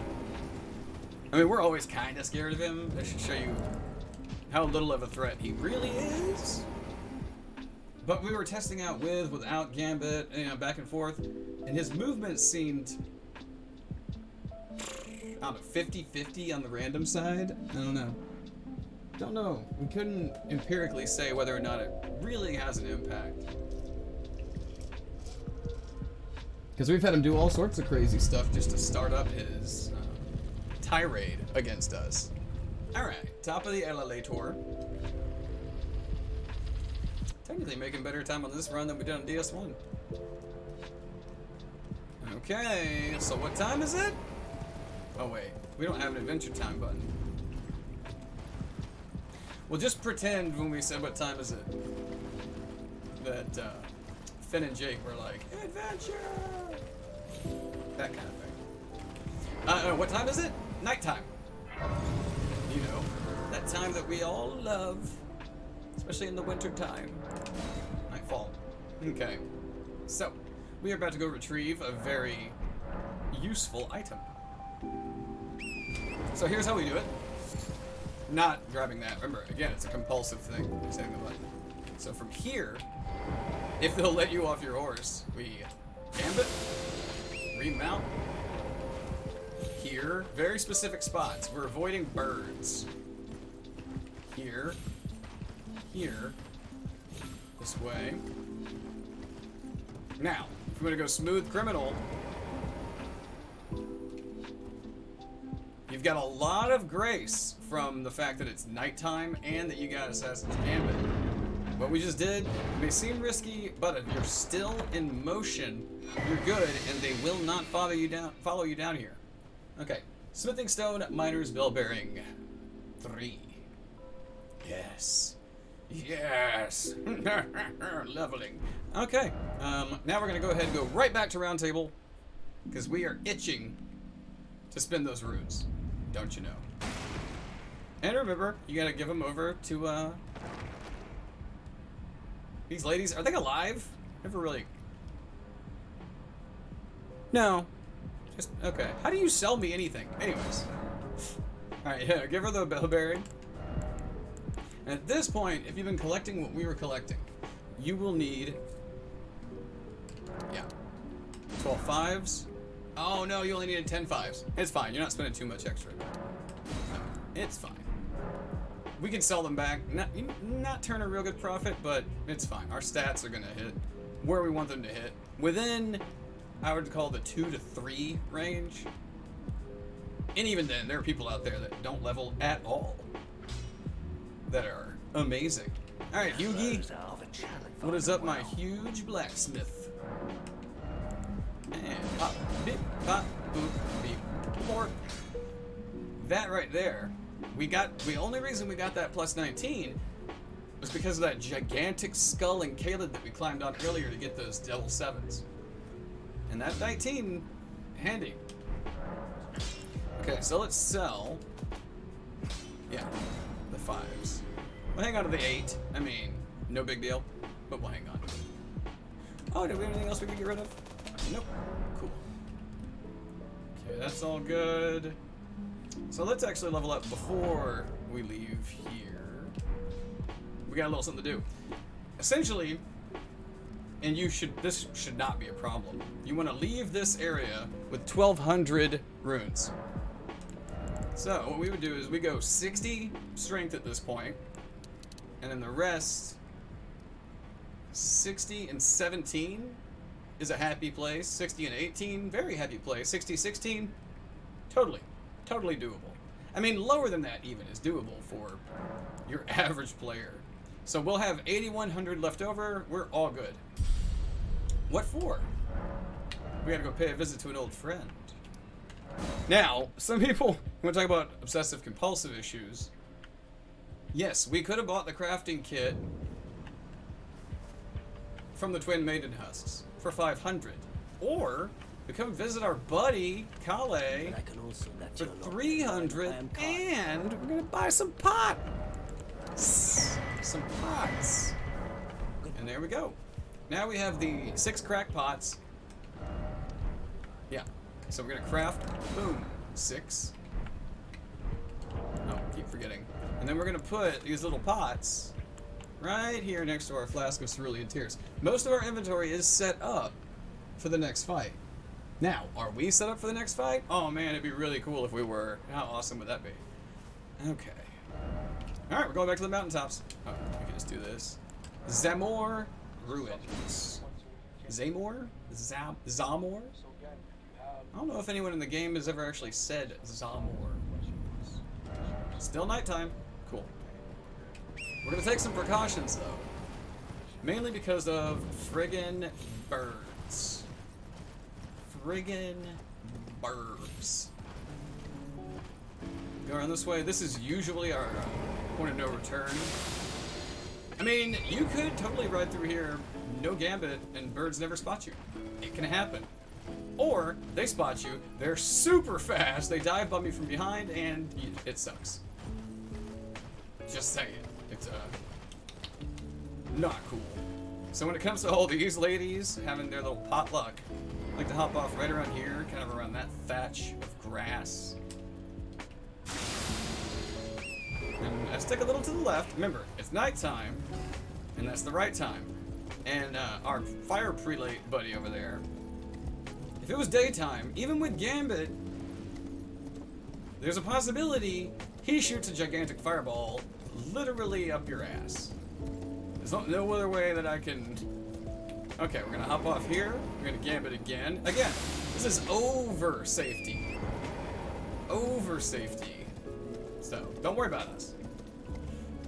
And then... Boop.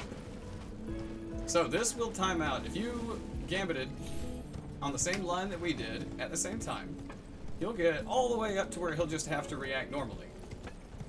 Gambit hadn't even worn off, but he has to react, apparently. So, we like to wait right here. Bam! Right when you hear the great arrow slam home. Just head straight to this. To this. And I fired, and I missed. Took aim, and again, and I fired, and I missed again. Alright, Go up that assist. We're going up this. You know what? We're not gonna bog down. Well, I'll bring it up.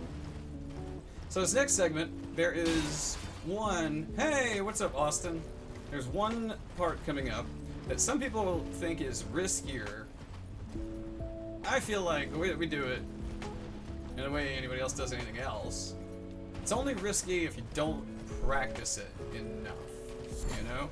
I mean, some things are gonna seem like crazy risky, but 9:55 p.m. Kinda wish it was 9:55 p.m. Not really for any reason other than it would be earlier in the day. How are you doing, man? Okay, so the line that we like to run through here, you can see how we're aiming in the middle of this. We're gonna follow that line for a minute. It's gonna take a second before our buddy shows up to crash the party. Now we can start edging it over to the south. So we're about what? Yeah, southeast. No, this is just southeast. Southeast. All right. Once his breath starts to cut right, and try to head dead south. Wait for him. Just keep moving. Don't look at him. Don't freak it. Cold and raining at 69 degrees Fahrenheit. Oh, I wish it was 69 degrees Fahrenheit in here in the office. That would be oh so nice. We've got that mid-southern America humidity rocking now, so it's not too bad in here right now, though. Not as bad as it could be. All right, and see if you can get your visual cue to south directly in front of you before your compass disappears, then you will be pretty solidly set up to get right to this spot. Not necessary. But if you go too far southwest, let's give a little sneaky peeky. If you accidentally get cut too far southwest, lobster, there might be another one. I think there's only two. Hawaii humidity is almost 100%. Yeah, but it's Hawaii, man. It's Hawaii. I'm sure you've lived there long enough where you're kind of over it. Where, like, if you came to stay in my town, you'd be like, oh, that was really fun. But I'm ready to get the fuck out of here. Jump the Spirit Spring and just head west toward the next fort. But I've also never been to Hawaii, so I think that'd be pretty fun. Some spamming eggs. Okay, drop here, don't jump off. You might miss one of your platforms. And again, we're trying to go as safe as we can do for, you know, how safe it can be. So gambit, excuse me, windpipe. So gambit, and then we're sticking to the right, but to the left. You can see how we're trying to cut a clean line, like right down the side here. Sorry, we're doing it one-handed. An itch, and I scratched it, and it itched, and I scratched it. Cross the chain from the original God of War. It's funny when we say that, and people are like, you run across a big chain in God of War? God of War. The original? Uh-huh. Yeah. Yeah, the original from 2018. No, the original. That people still play because the game fucking holds up. Okay. So this is on a very specific line. If you want to be really super cautious, feel free to gambit, but it's not necessary. It's still nighttime. You're gonna cut around this way. You're heading southwest. And we're sticking around the outside,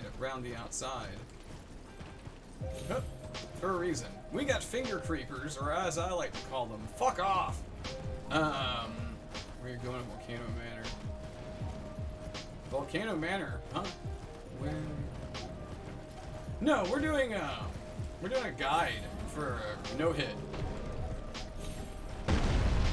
Okay. Yeah, see, if you're not paying attention, that gigantic hand will scare the shit out of you.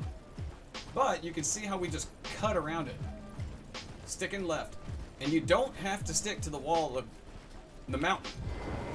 The mountain's gonna have walls. But follow that line. Just look at it, copy it, follow it. As long as you run that line the way that we did it, you'll be good to go. And again, if you want a little extra insurance, then you can pop you some gambiting. Volcano Manor. We only go to Volcano Manor on this run, like, real quick. We do it to manipulate Bernal's bell bearing so that it carries Assassin's Gambit. Other than that, since we're not doing all remembrances for no-hit, and this is our little, what we call, like, relaxed no-hit guide.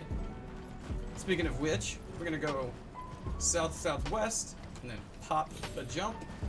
Okay, now this is actually super weird timing, and we've tried this out several different ways. Somebody will probably prove us wrong, but we already know if we jump up there, it's gonna, I guess, proximity trip that bird. It's gonna aggro, even if it can't reach us. But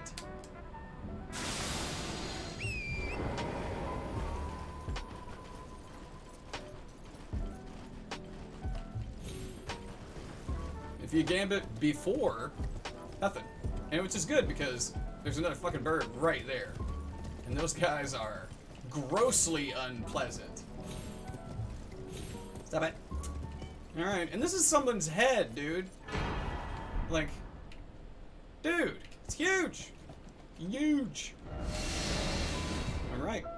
Back to the foot of the forge, and here we go. This is very precise. Geese's wielded Serpent Slayer spear really OP. Yeah, friggin' pizza cutter and that. Dude, Serpent Slayer, when people were first using it for run, well, when people were first finding it during like early run on launch and stuff, so many people were speculating. They were like, man, I wish this thing had like real world applications in game.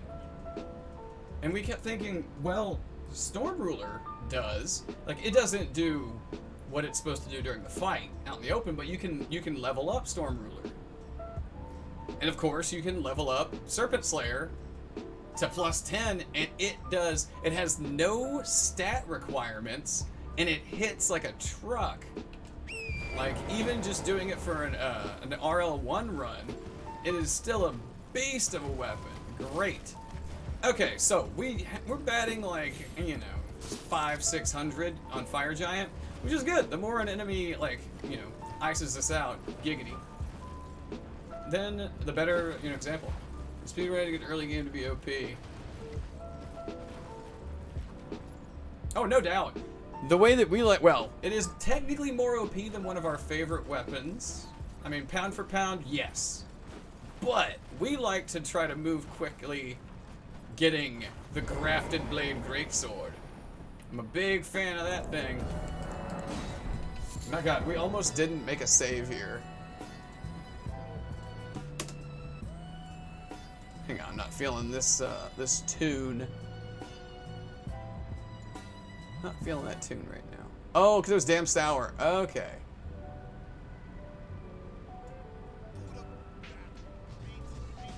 It only breaks the game if you want it to break the game. Yeah. Okay. So, Fire Giant, even the setup for this fight, it's gonna be, you'll see us go through it, but it's gonna be Flask, green turtleneck, so Flask, so it's gonna be down, up, Golden Vow. We're gonna buff everything, but one of the most important aspects of that is once we buff Cragblade, we need to immediately top off on our FP. We're gonna see how the first attempt at this goes, see what happens. So, Flask, Turtleneck, Vow,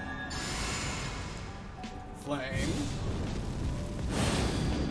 Cragblade, and Chug. And then let's go, and now this is where it's gonna be a little tricky. Switch to your pots.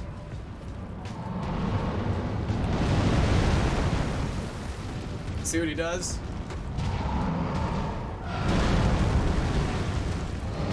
Charge R2.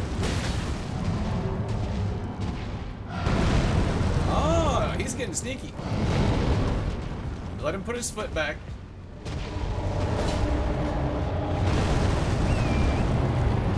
Alright, that's fine. Yeah, perfect. Okay, but let him get that leg back up. Charge R2. Bam! And now for 1 pot, 2 pot. 2 sleepy pots. Let's get him to take a little nappy poo. Stagger. Okay. And 1. Okay, this is where it's gonna get tricky. We're gonna have to immediately 1 hand, use flame, grant me strength, go back to 2 hand. We could absolutely fuck this up. Apologies if we do, but it's a learning experience if we do. Okay. And we're trying to get roughly. See what happens. And we got the stagger. And we go for the charged R2. But he's gonna do. Oh!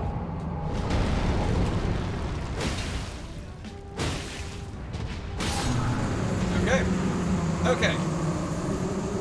So, as unplanned as that may have been, there's 3 ways that could go, given what happened. First off, before we forget, let's recraft our pots.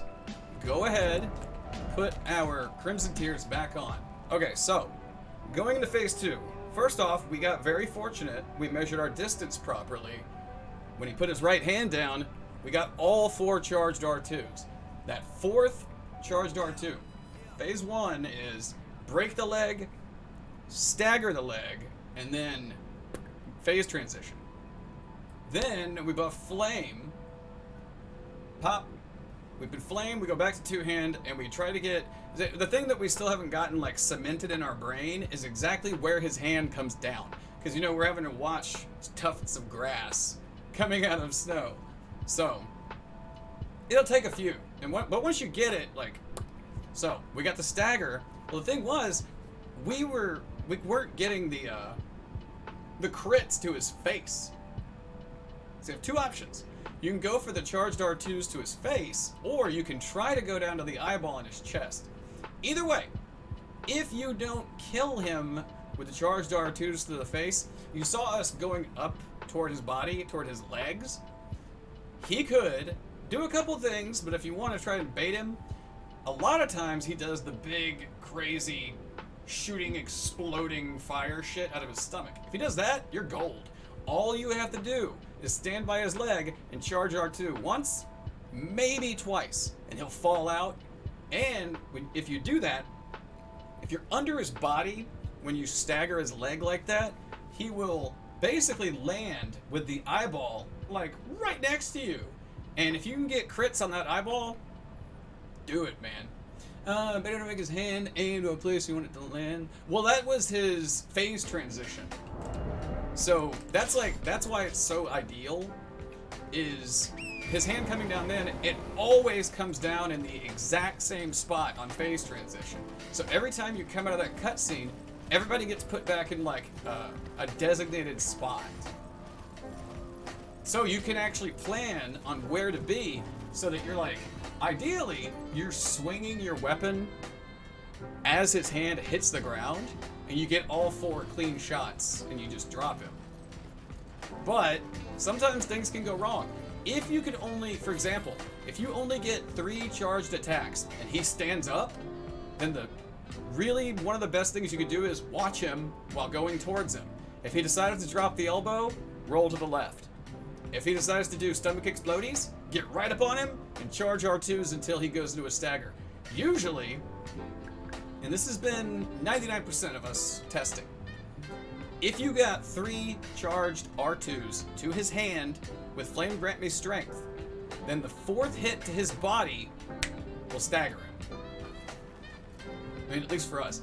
I can also do something before the cutscene plays. Can you? Like, hang on. Throw something before the cutscene plays. I mean, most likely. This was what we're calling our most comfortable strat. That's really why we're not going. One, we don't have the professional know-how to really dig in super deep on the strats. But this is our this is the route we used when we got the run Saturday. Yeah. So this is precisely the exact routing and strategy that we implemented when we actually completed the run during the weekend. So while it was fresh in our head, we wanted to do another little. We thought of as fun. We had a really good time doing the DS1 guide. So, yeah. Okay. Do we use both examples? We only started using a safer strat. Actually, for this, 66 and 18. 66 strength and 18 endurance. That's where we want it to be. Yeah, you can level up before. You don't have to level your weapon again yet. And talk to Melina. Good girl's got good news. I have long observed the lands between. Some This fire! land is in dire need of repair and death. I'll tell you, Indiscriminate. one of my favorite Are you prepared before the cutscene plays a is cardinal actually sin? Dark Souls 1. Watching Very well. like really like speedrunners and really talented no-hitters What a moment. go into the gargoyle fight at the beginning of DS1 and running up to where it's gonna do the cutscene and throwing a fucking black firebomb and then making the cutscene happen. So when the cutscene comes off, the black firebomb hits the first gargoyle and knocks out like 60% of his health or more? I don't know, maybe it was more. All I know is seeing people nail that toss is inspiring. It's like, what? We've never even attempted that. It's very fun to watch though. Watching people just have that level of skill. Well, skill through focus, discipline, and determination. Alright, we're in Missoula. We are in a place out of time. Literally. And also it looks like, what's the name of that place? The Dragon Airy from DS2? Oh yeah, Miyazaki-san told them, they were like, man, if we only pull from DS1 and 3. And he had to swallow his pride and be like, okay, DS2. Okay, so be careful dropping here. I wouldn't recommend rolling until you're comfortable. Even jumping can get a little bit butterfeety. That's what we call it, having butterfeet. So, if we could recommend when to make a save, Missoula probably has 4 different spots where we would make saves, maybe even 5. It's got some intricacies to how you move through it. So very specifically, with Assassin's Gambit, some people do without. So we gambit here at the edge, and then we're gonna just kind of saunter, because we're not in a hurry. We're gonna get in this corner and crouch. And don't move. Alright, he's past us. Now run. Don't run too soon, but run straight to this corner and gambit again. Now we just wait for him. And he's turned around. Okay. Even if you for some reason got his attention, the likelihood of him catching you, because once you're running the route, you're not going to stop at that grace in that hallway. You're just going to move. And he's not going to catch you. You run all the way down here. And don't worry about our big buddy. Don't worry, that's not going to help. Just, it's kind of a point to prove that it's not going to help. Pretty sure we've tested our stam on this one. Yeah, stam kicks on at the same place. But you're in constant motion. We're going to do another save in a second. I feel like it's relatively explanatory why we would make so many rando saves. So, we will use this grace as if we need it. You down. So, we rest at it, because what we're about to do is, we will show both strats. Yeah, we'll show both strats. So, let's... Here's the super risky swag strats. Yeah, that guy's not going to start pathing until you come through the door. So, swag strats. Don't slow down. I mean, you have unlimited stamina until somebody's up your ass. So, don't slow down. You're going to cut this corner right hard. You're going to look for that middle window. Go right through it. You're going to hit the ground soft and keep going. That is the super swag YOLO strats. That's where we took a hit. One of our first hits of a run a couple weeks ago. It sucks. Okay. So, the other one, we've been told it's safer. I'm not 100%. We only tested it like twice. But a very good friend who we trust pointed it out to us, and we tested it, and we're like, oh, okay. So we do the same thing. And he's just gonna path to the left. Hi. You gonna go? You good? Okay, cool. Don't fall off the edge. We've never done that. Are you kidding me? So, I would say go ahead and do it again. You don't even gotta be too super sneaky.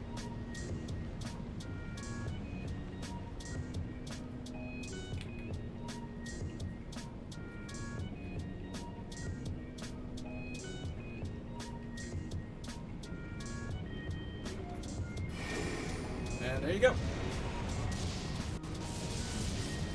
It's whichever way you feel more comfortable. I mean, if you practice the leap out the window, you'll absolutely get it.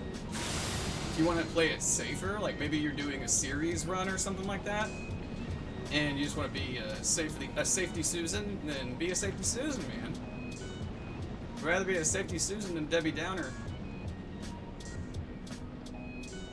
Oh, come on. It's an old Silent Life sketch. From like 50 million years ago. Boop. Yeah, I would highly recommend being gambited before that guy. For some reason, he seems a little bit quicker on the uptake. Otherwise, hoppity hop.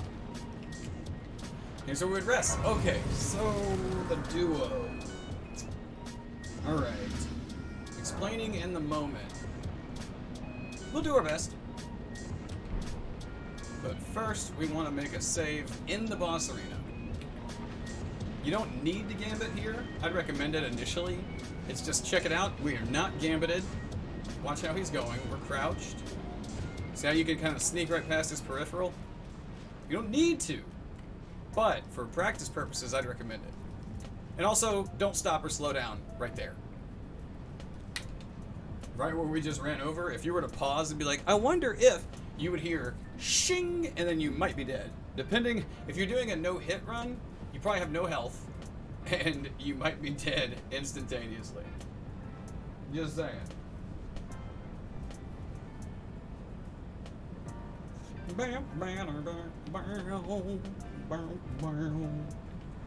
Okay, this can get a little tricky the way that we do it. Maybe somebody else does it like way simpler, but it all feels relatively in the same camp.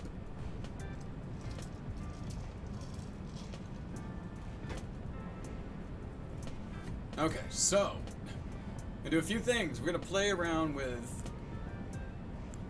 We're gonna play with the duo's AI, and the fact that their AI is gonna be a bit manipulated initially. So essentially, we're gonna gambit their AI. And then we're gonna throw a sleeping pot, get their attention. Second sleep pot to keep their attention, and then we're gonna have to go in for all of our shiz. So we try and run through it, and run through it. So initially, okay. So we do this, and then to bring us back to base, there we go. And now we switch to our pots.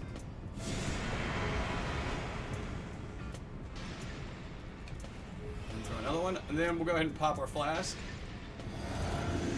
And there you go.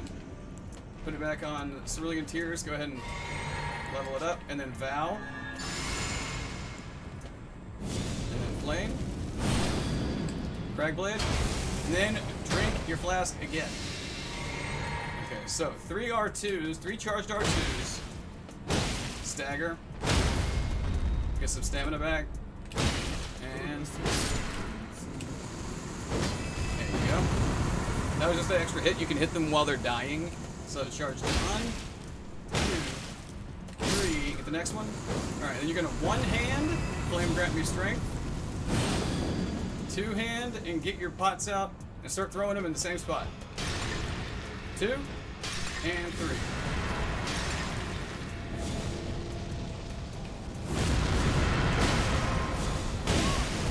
And that is when things go. I was wondering if it was going to go wrong. That is something that can go wrong. It's based off the number of times we've done this fight versus how many times that's happened. That's the second time out of over 100 attempts on that fight that's happened. So I really don't want anybody thinking that that is a common occurrence. Now watch it happen again. Him snapping immediately. Yeah, that's we have our speculation. What the hell? We just made a save. Yeah, whatever. All right. We're gonna go for it this way again. Yeah, we just made a save, but I guess it corrupted the save. But it was probably pretty glaringly obvious at what was about to happen if they hadn't cheated. Yeah, I don't know. Why do we still try that when we've been nailed there before? Because we only got hit there once. And just because we get hit one time doesn't mean that we give up on an entire setup. Gotta do tests. Sometimes, you know, your biscuit for the biscuit. Yeah, you don't want to land behind these dicks without your feetsies being quiet. Cut.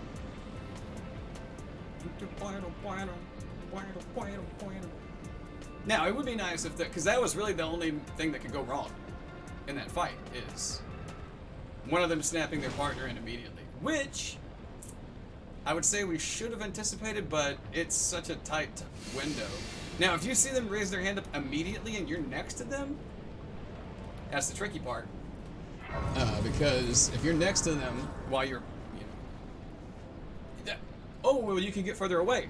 Problem becomes accuracy. It becomes all sorts of little bitty details that really, I'm just going to chalk it up to maybe we took 1 extra second too long. Because that's all it can take. 1 extra second is all it can take to screw up your whole system.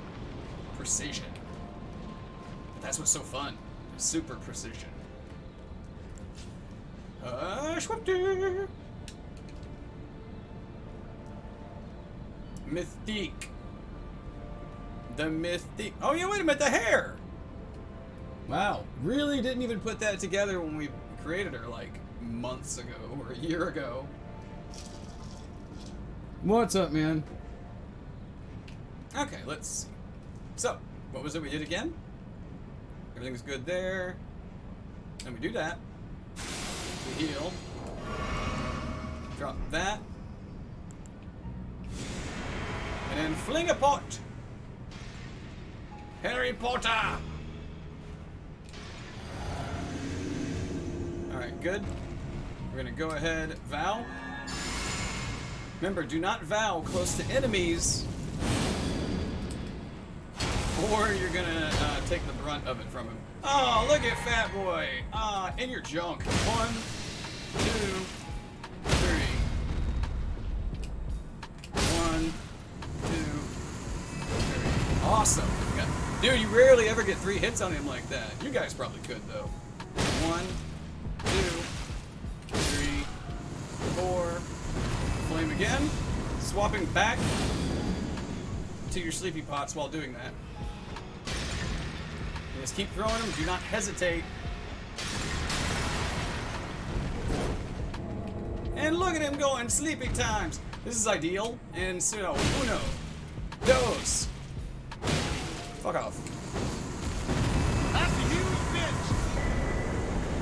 KO! Okay, so ideally, see, I feel like that time we didn't have that like half a second hesitation on the sleep pots. Like we paused and we like down. There was like a half second between a button press. And yeah, it can be something that's that minute to take you out. It absolutely can happen. Don't let it happen to you. Alright, and you're good with the sleepy pots for now. I mean, Period. You're good with sleep paralysis. Sponsorship from the beard struggle.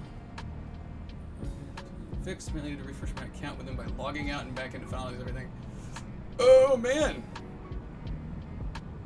Well, good job. Holy shit. The beard struggle. Sponsorship. That'd be nice. Oh my god. Then we could afford to keep streaming the rest of the week. Sorry, that's not for you guys. Let me see. Oh, yeah. Go ahead and pop that. But we just got smithing stone bell bearing number 4. You know what that means?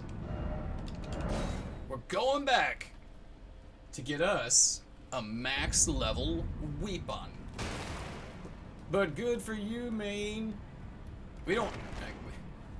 Our struggle's a bunch of other shit that nobody will sponsor you for because it's depressing.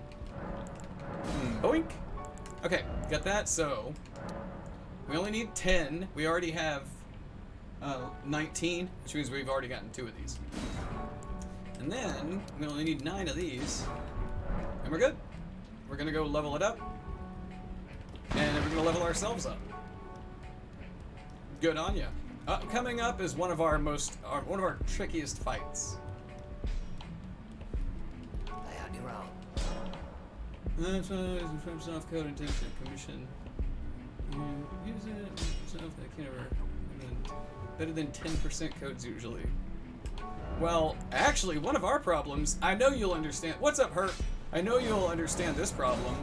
We can't actually afford to use the products of any sponsorships that we could technically take. You know what I mean? If that makes any sense. Hang on, I gotta write down that name. I have to write down. Dude, I don't think that name is gonna fit. I don't think that name is gonna fit. We'll see. Good God. He could tell it was you just by the name you put in the chat. There we go.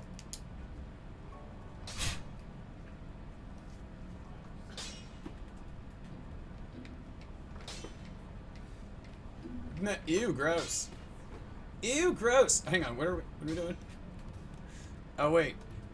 It's that bad habit of thinking, oh, I gotta go somewhere to do this. Oh, the chair was gonna explode. Okay, so we usually do 2068. No, 2067. Sometimes, depending on, I think, let me see.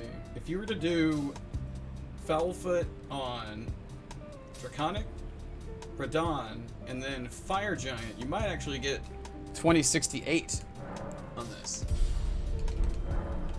Cherry Poppin' Daddies, are you guys gonna participate in a Zoot Suit riot? Dragon Temple Altar back? A PvP only game and got wrecked for the entire stream. So we got a PvP only game. Of course! Like, no, I don't usually play this bad. Everybody's like, uh-huh, sure. Don't usually play this bad. Meh. Oh, we need to make a save. This is one of those little moments. We would recommend making several saves going through all of this. There's a lot going on. Part of the experience and memories. Part of the experience and memories. Could you guys give us back some of the experience and please let us have some more memories? Okay. We Gambit. Drop down. Do not drop down too early. He will get suspicious. As in, he will try to fucking kill you. And sneak around the doggy. Kill the doggy. Here's the other YOLO swag jump. This is angle. You won't see what we're really running at until the last second, but angle of the rock sticking out.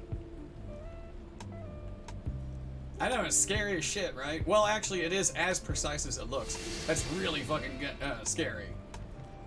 But when you get good at it, you'll know what your focal point is. If you want, you make that swag jump. Okay, so full disclosure, we don't really know another way to do that jump. Nobody really ever, like, clipped us anything showing us how to get through it. Stop calling my Valorant out. I had to leave the best game overhead. After the stream, I had to leave the best game. Oh, totally not bad at platforming. Aw. Managed to block 3,000 damage and a jumbo Sherman and got 4 kills. Too bad it wasn't live. Because an object What is it? An object at rest will remain at rest unless acted upon by an opposing, equal, or by a force. But an act observed changes versus unobserved. So the sheer fact of being live and trying to stream it live or play live, that automatically sets things against you. Because that's usually how it goes. I don't know how we got the run this weekend. I only get the best games. Back to Blurk It. The best games when not recording, right? Well, I guess we got very lucky though. I mean, to be fair, I would argue that we get very lucky. So, understood. Okay, so we're gonna gambit, crouch here, stick close to the wall. Do not alert that burb. Alright, now here's where you're gonna have to improvise. Lightning, the red lightning clouds. Uh-huh. Uh-huh. Charge R2. Okay, now run. Try and clear the ground before. Shit. Scary, right? Yeah. Really don't have a whole hell of a lot of advice on that because they're random. Lightning placements are random. But if you want to stop them from happening, just whip out your trusty bow and try to go for a headshot. Point. Oh wait, you don't want to miss this. Boop. You would have figured though, you know? You would have figured like, you know, make it do something better than that. Okay. So, we're gonna have gambit one hand and balls right hand. Yes, we know. It's always gonna be a balls joke. So, gambit. I like to crouch just for safety's sake and charge R2, crouch again. Just pops out of existence. Yep. Okay. We usually keep it going until right here. Well, sorry, before that. Be careful with that ledge. If you jump on it and you kind of slide against it, it might throw you off the side. Magically sleep is a everybody, a video of everybody getting shot in the dick by RoboCop. Just everyone gets shot in the dick. Thank you for the herp lurk. It's funny as people are like, why do you call them herp? Like, that goes back a ways. That goes back like 3 years. Okay. Now, you actually can hide behind this tree without Gambit, but it is riskier. So it doesn't run out. We do this again. There's a guy over there. Don't worry about him. I mean, maybe we shouldn't have even told you he was there. We're gonna move slowly. Slowly. And then we're gonna jump off to the left and make an arc. That way, the guy, even if he spots you and looks at you, he's not gonna chase you. The tricky part comes from this guy. Not him. This guy. Yeah, if he does that, one-armed, I mean, really, we ran past him countless times with him never being able to lay a hand on us, or a claw, or whatever, for Beastman. And then, we did the exact same thing, he did the exact same thing, and he's hit us before, spacing. So, you never know. I'm gonna get music playing in the background. Not the most dramatic music. I mean, actually, we'll be putting the game music back on for, Godfrey and Radahn, because those are like some of the best tracks in the game, no doubt. Alright, now you can make a save here, depending on what you're playing on. It's way easier on PC to make a save right now. But, if you're one of those fast quit-outers, dashboarders, you can do it on PlayStation or Xbox. I mean, dude, CBD was playing on console doing his no-hit runs. His no-hit runs are fucking legendary.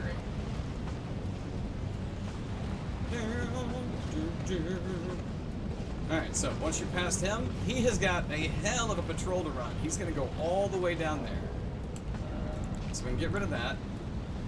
Okay, this is gonna be a patience game. This fight is really gonna try your patience.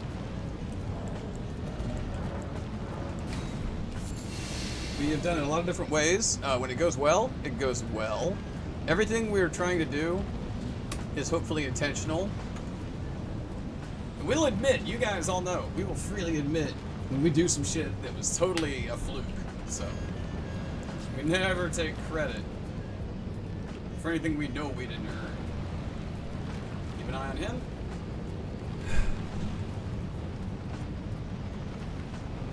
Actually, let's go ahead and turn it back on with Malekith's music. Oh.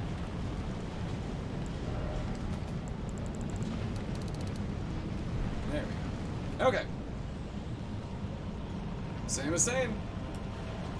Take a little break from Monster Hunter. How is that going? Same buffing order you guys have been with the whole time. And then you go in and get ready. What we do is we try to wait on him doing a sweeping slash. You'll see it when it happens. It'll be very easy for us to point out. Not that. No. That right there.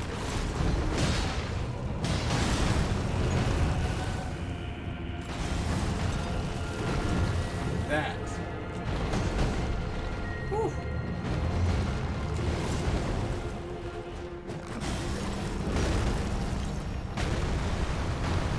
Okay, we goofed up, but that'll drain our high attack power down a little bit more.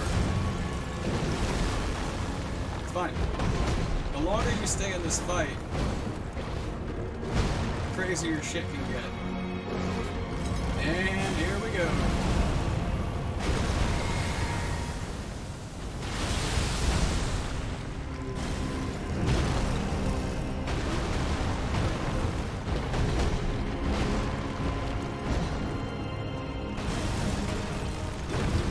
Come on.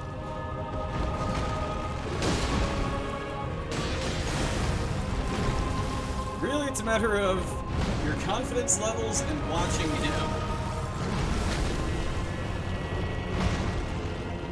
Music's dope.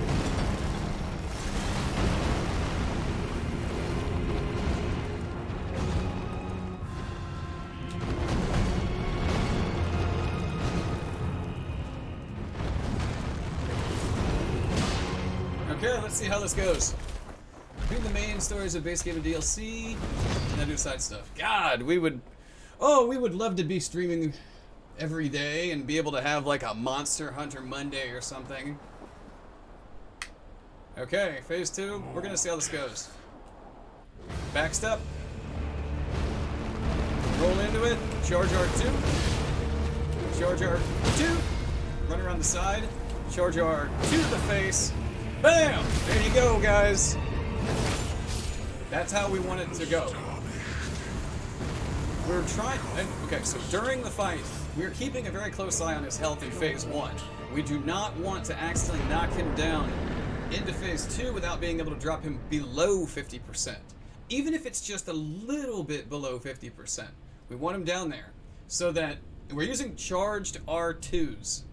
Every time he does that dig in and then he says a swipe, you see us strafe around behind him and we charge R2 right at his butt. We're doing that to break down his posture, his poise, whatever you want to call it. Sekiro posture, Dark Souls poise. So when phase 2 starts, we're set up, our buddy Nathan actually told us, backstep, roll forward, and then do the charged R2s. He simplified the whole mess of that. But yeah, it's backstep, it comes at you, roll into him, charge R2. Charge R2, if you barely even try to aim, you're most likely going to crack his second kneecap with that, and then boom, stagger. And then you're going to be in the exact spot you need to be in. You can just move around, you can even sprint a little bit. Charged R2 to the face, riposte, dead. Sounded super complicated. Looked really simple, right? It's technically simple, but also very, very tricky. Thanks for the GG, Spy. Break his legs, Terry! Kick his ass, Seabass! Break his Terry legs. Kick his ass, Seabass! Okay,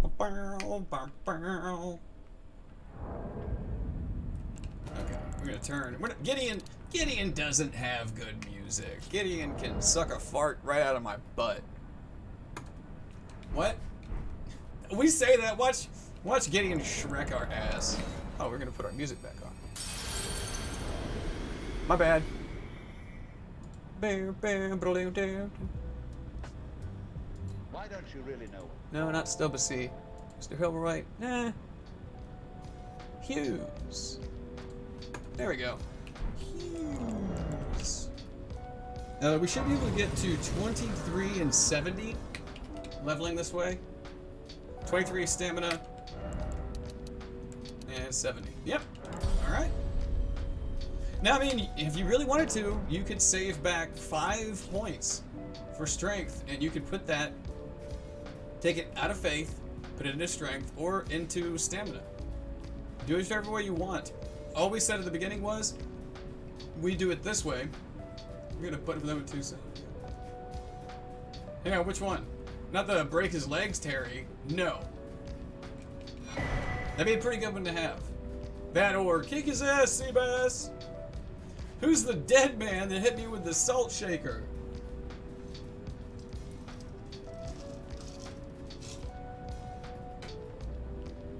Now we need to, well, I say we need, every time we talk about something that we need, we end up back in the fucking hospital. You know what we need? We need to be wealthy. Like, I know that's fucking weird sounding, but like, at least when they get sick, they don't end up with a big bleeding red, massive hospital bill. Well, technically, it's not as massive as it used to be. Thanks to this amazing community. Check it in. I'm still a piece of garbage. We need to err on a theme. I don't want to just steal yours outright. If I could find one similar to it that sounds more like our voice of the channel, 1,000,000%. So, make a save for Gideon. Even though Gideon doesn't deserve his own save, he technically does. Okay, so we've done this countless times. And by that I mean we could probably count the times, we just don't feel like it right now. It's all across the board, full buff ring. Get it? Buff ring, never mind. And Nathan pointed this out to us. It's a very weirdly specific moment when we need to start attacking him. And it's after the word Lord. After he says, become Elden Lord. Duh. When you hear the hard D, give him the hard D. No, charge R2. You can do 3 charged R2s. There was a different strat, maybe 107, 108. We tried it a few times. It was super inconsistent. But this way, Nathan's way, that I call it Nathan's way because he's the only one who told us about it. He's the only one that gave us. And now, we're not blaming anybody who doesn't do challenge runs. You guys like, oh, I don't fucking do challenge runs. Exactly. But if we know you do, and only one person is trying to help us out, man, that's messed up. That's messed up, yo. If you want to have a good distance, though, this second piece of the root system right here, like the X marks the spot, and a boink, and then a vowel, and then a thing. I think it's because he hyper armors. Like when he lifts up his stat. Oh, wait for it. To stand before the Elden Ring, to become Elden Lord. What a sad state of affairs. I commend your strength. All right, there you go. I know it looks crazy easy, but it really does have everything to do with that timing. Elden Lord, because we've done it. We've changed up we did it early. We started doing the 3-hit combo, and we hit him twice, and he'd roll away. Or hit him once and he'd roll away, and you try to chase him down and his punk ass heals up fast, and then he can cast, I don't know, every incantation and sorcery in the game back to back to back to back to back. They just give him all this fucking AD. Oh, and anybody ever wants to go to bat for themselves in the nerd community discussing artificial difficulty, just know that if your viewpoint is aggressively different than ours, we don't fucking care. And if that sounded aggressive, it was supposed to. We're supposed to get a we're supposed to We're supposed to be all diplomatic, right? We're supposed to just kiss everybody's ass. Dude, our lips are chapped as fuck from trying to kiss everybody's ass. And we just don't have the money to buy any fucking chapstick, so... You know, if somebody wants to come in here and start going Webster's goddamn dictionary for artificial difficulty, and you start getting aggressive and fucking, what? Get the fuck out of here. No one cares about that. Okay, so we're gonna go 7324? Yeah! Nice. Whoa, infinite FP upon thee. I know, right? What's up, Cinnabon? Alright, 7324. Okay, this fight can go a teensy bit different than our boy Godfrey earlier. Anybody want to smoke a ball? Ah! Oh, shit.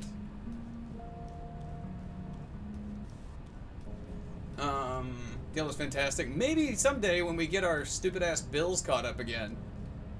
Well, well, maybe. Nah, yeah. Maybe when we get our damn bills caught up again at some point, we will, we got more pressing issues. But, as much as everybody has said really good things about Diablo 4, I mean, I figured it'd be fun, just from what we've seen. Funny thing is, we actually haven't seen all that much. Hang on a second, what was that on our screen? Still a piece of garbage. Oh, that's stuck in our head now. Oh, I gotta dust the screen, that's all. Are you still doing your necromancer class, or have you decided to start other classes too, just to check them out? That's what we always did. With Diablo, Destiny, we always had one in every class. Just because we like to test them all out. Alright, well. Either the fight goes really well, or not. Diablo, Sorcerer, and Rogue. And Rogue! Alright, buff it. Class. Val. Hit the button, nothing happened. Flame. And balls!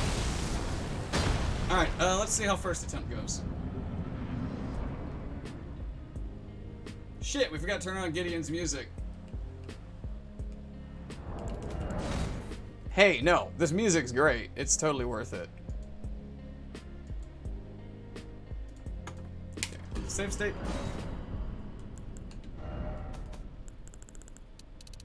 Baller. Baller music. Necromancer.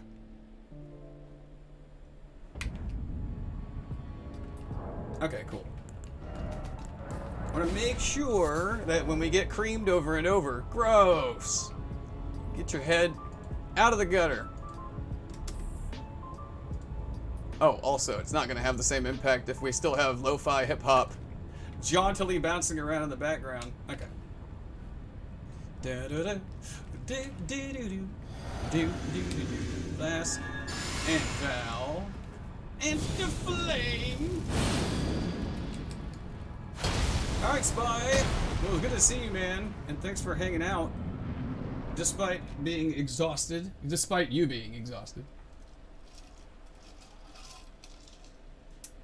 No. We're not going to watch his entire, startup. But, and thank you for the lurk. This.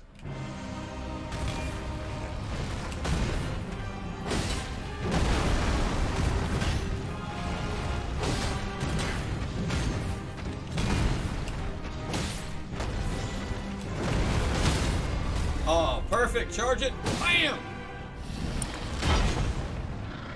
Usually after we get like 3 solid consecutive hits, we'll go for the jump attack with the jump charge, the jump R2, simply because if you're doing it at a decent pace, then you can get this stagger. So let's see how this goes for phase 2.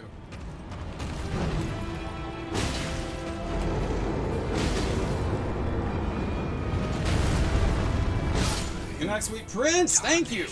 Okay, so. Thy strength befits a crown. Alright, that one's kind of hard to explain. So, of course, ideally, we're trying to out-DPS him as quickly as humanly possible. Are we? No, we're not really violating one of our own rules because we did not just say we could talk about that fight for hours and then totally gloss over it and not talk about it. that method is pretty much how most leveled runners are going to try to push that fight out. First hit, charge R2, you want all that damage. So you're going to go for, you know, well-timed jumping R2s to get the double hits, charged R2 off to his left side, especially when he does the shoot, shoot, the double swing.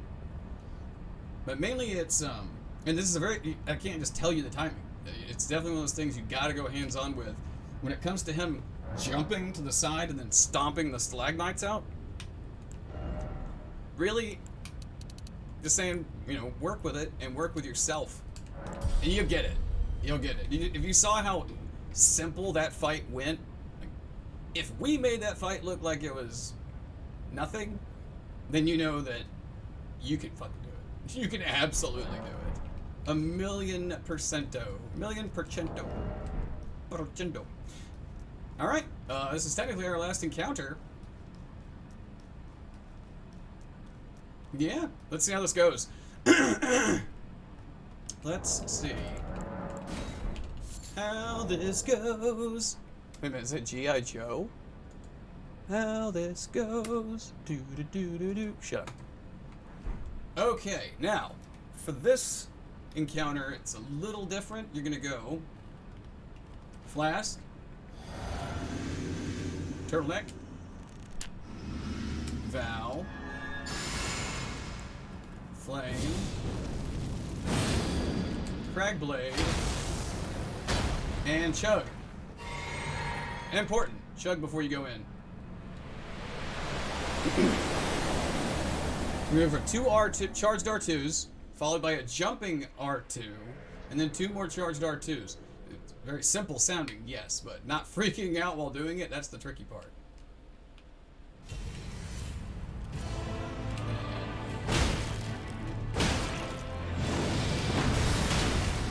I roll back. And then I one hand, Flame grant me strength. And Cragblade. Stamina should still be going strong. Okay, so we're gonna run to its left side, our right. Left side, our right. Charge R2, charge R2. Back it up. And then 1, 2, stagger. Tried to back up on us. And then 1, 2, 3, and 4. Yeah. Yay! That was a one-hit run for a tutorial. Right. Look, it was spaghetti bolognese with like some. Indeed. 7S without the creepy redneck murder family. What? It was in Louisiana. What were you expecting it to be? We could just throw these runes away. We don't even need them. He's like, fuck it, I'm gonna throw myself off the side. Ah.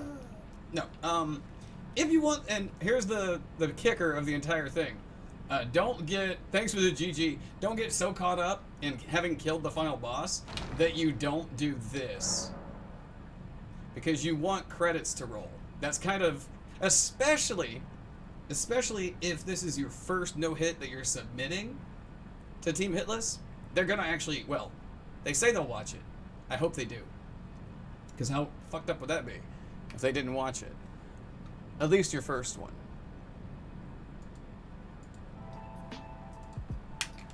But, make sure you roll credits, because if you don't roll credits, game's not over. You didn't beat the game.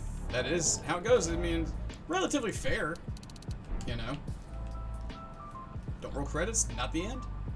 It's kind of like if, apparently, we found out recently, if we block our health bar, I mean, I guess, but like, who would have the balls to try to cheat a no-hit run by blocking the health bar and then saying that, you know, oh no, I don't have cheat engine on or anything like that? Let's actually go ahead.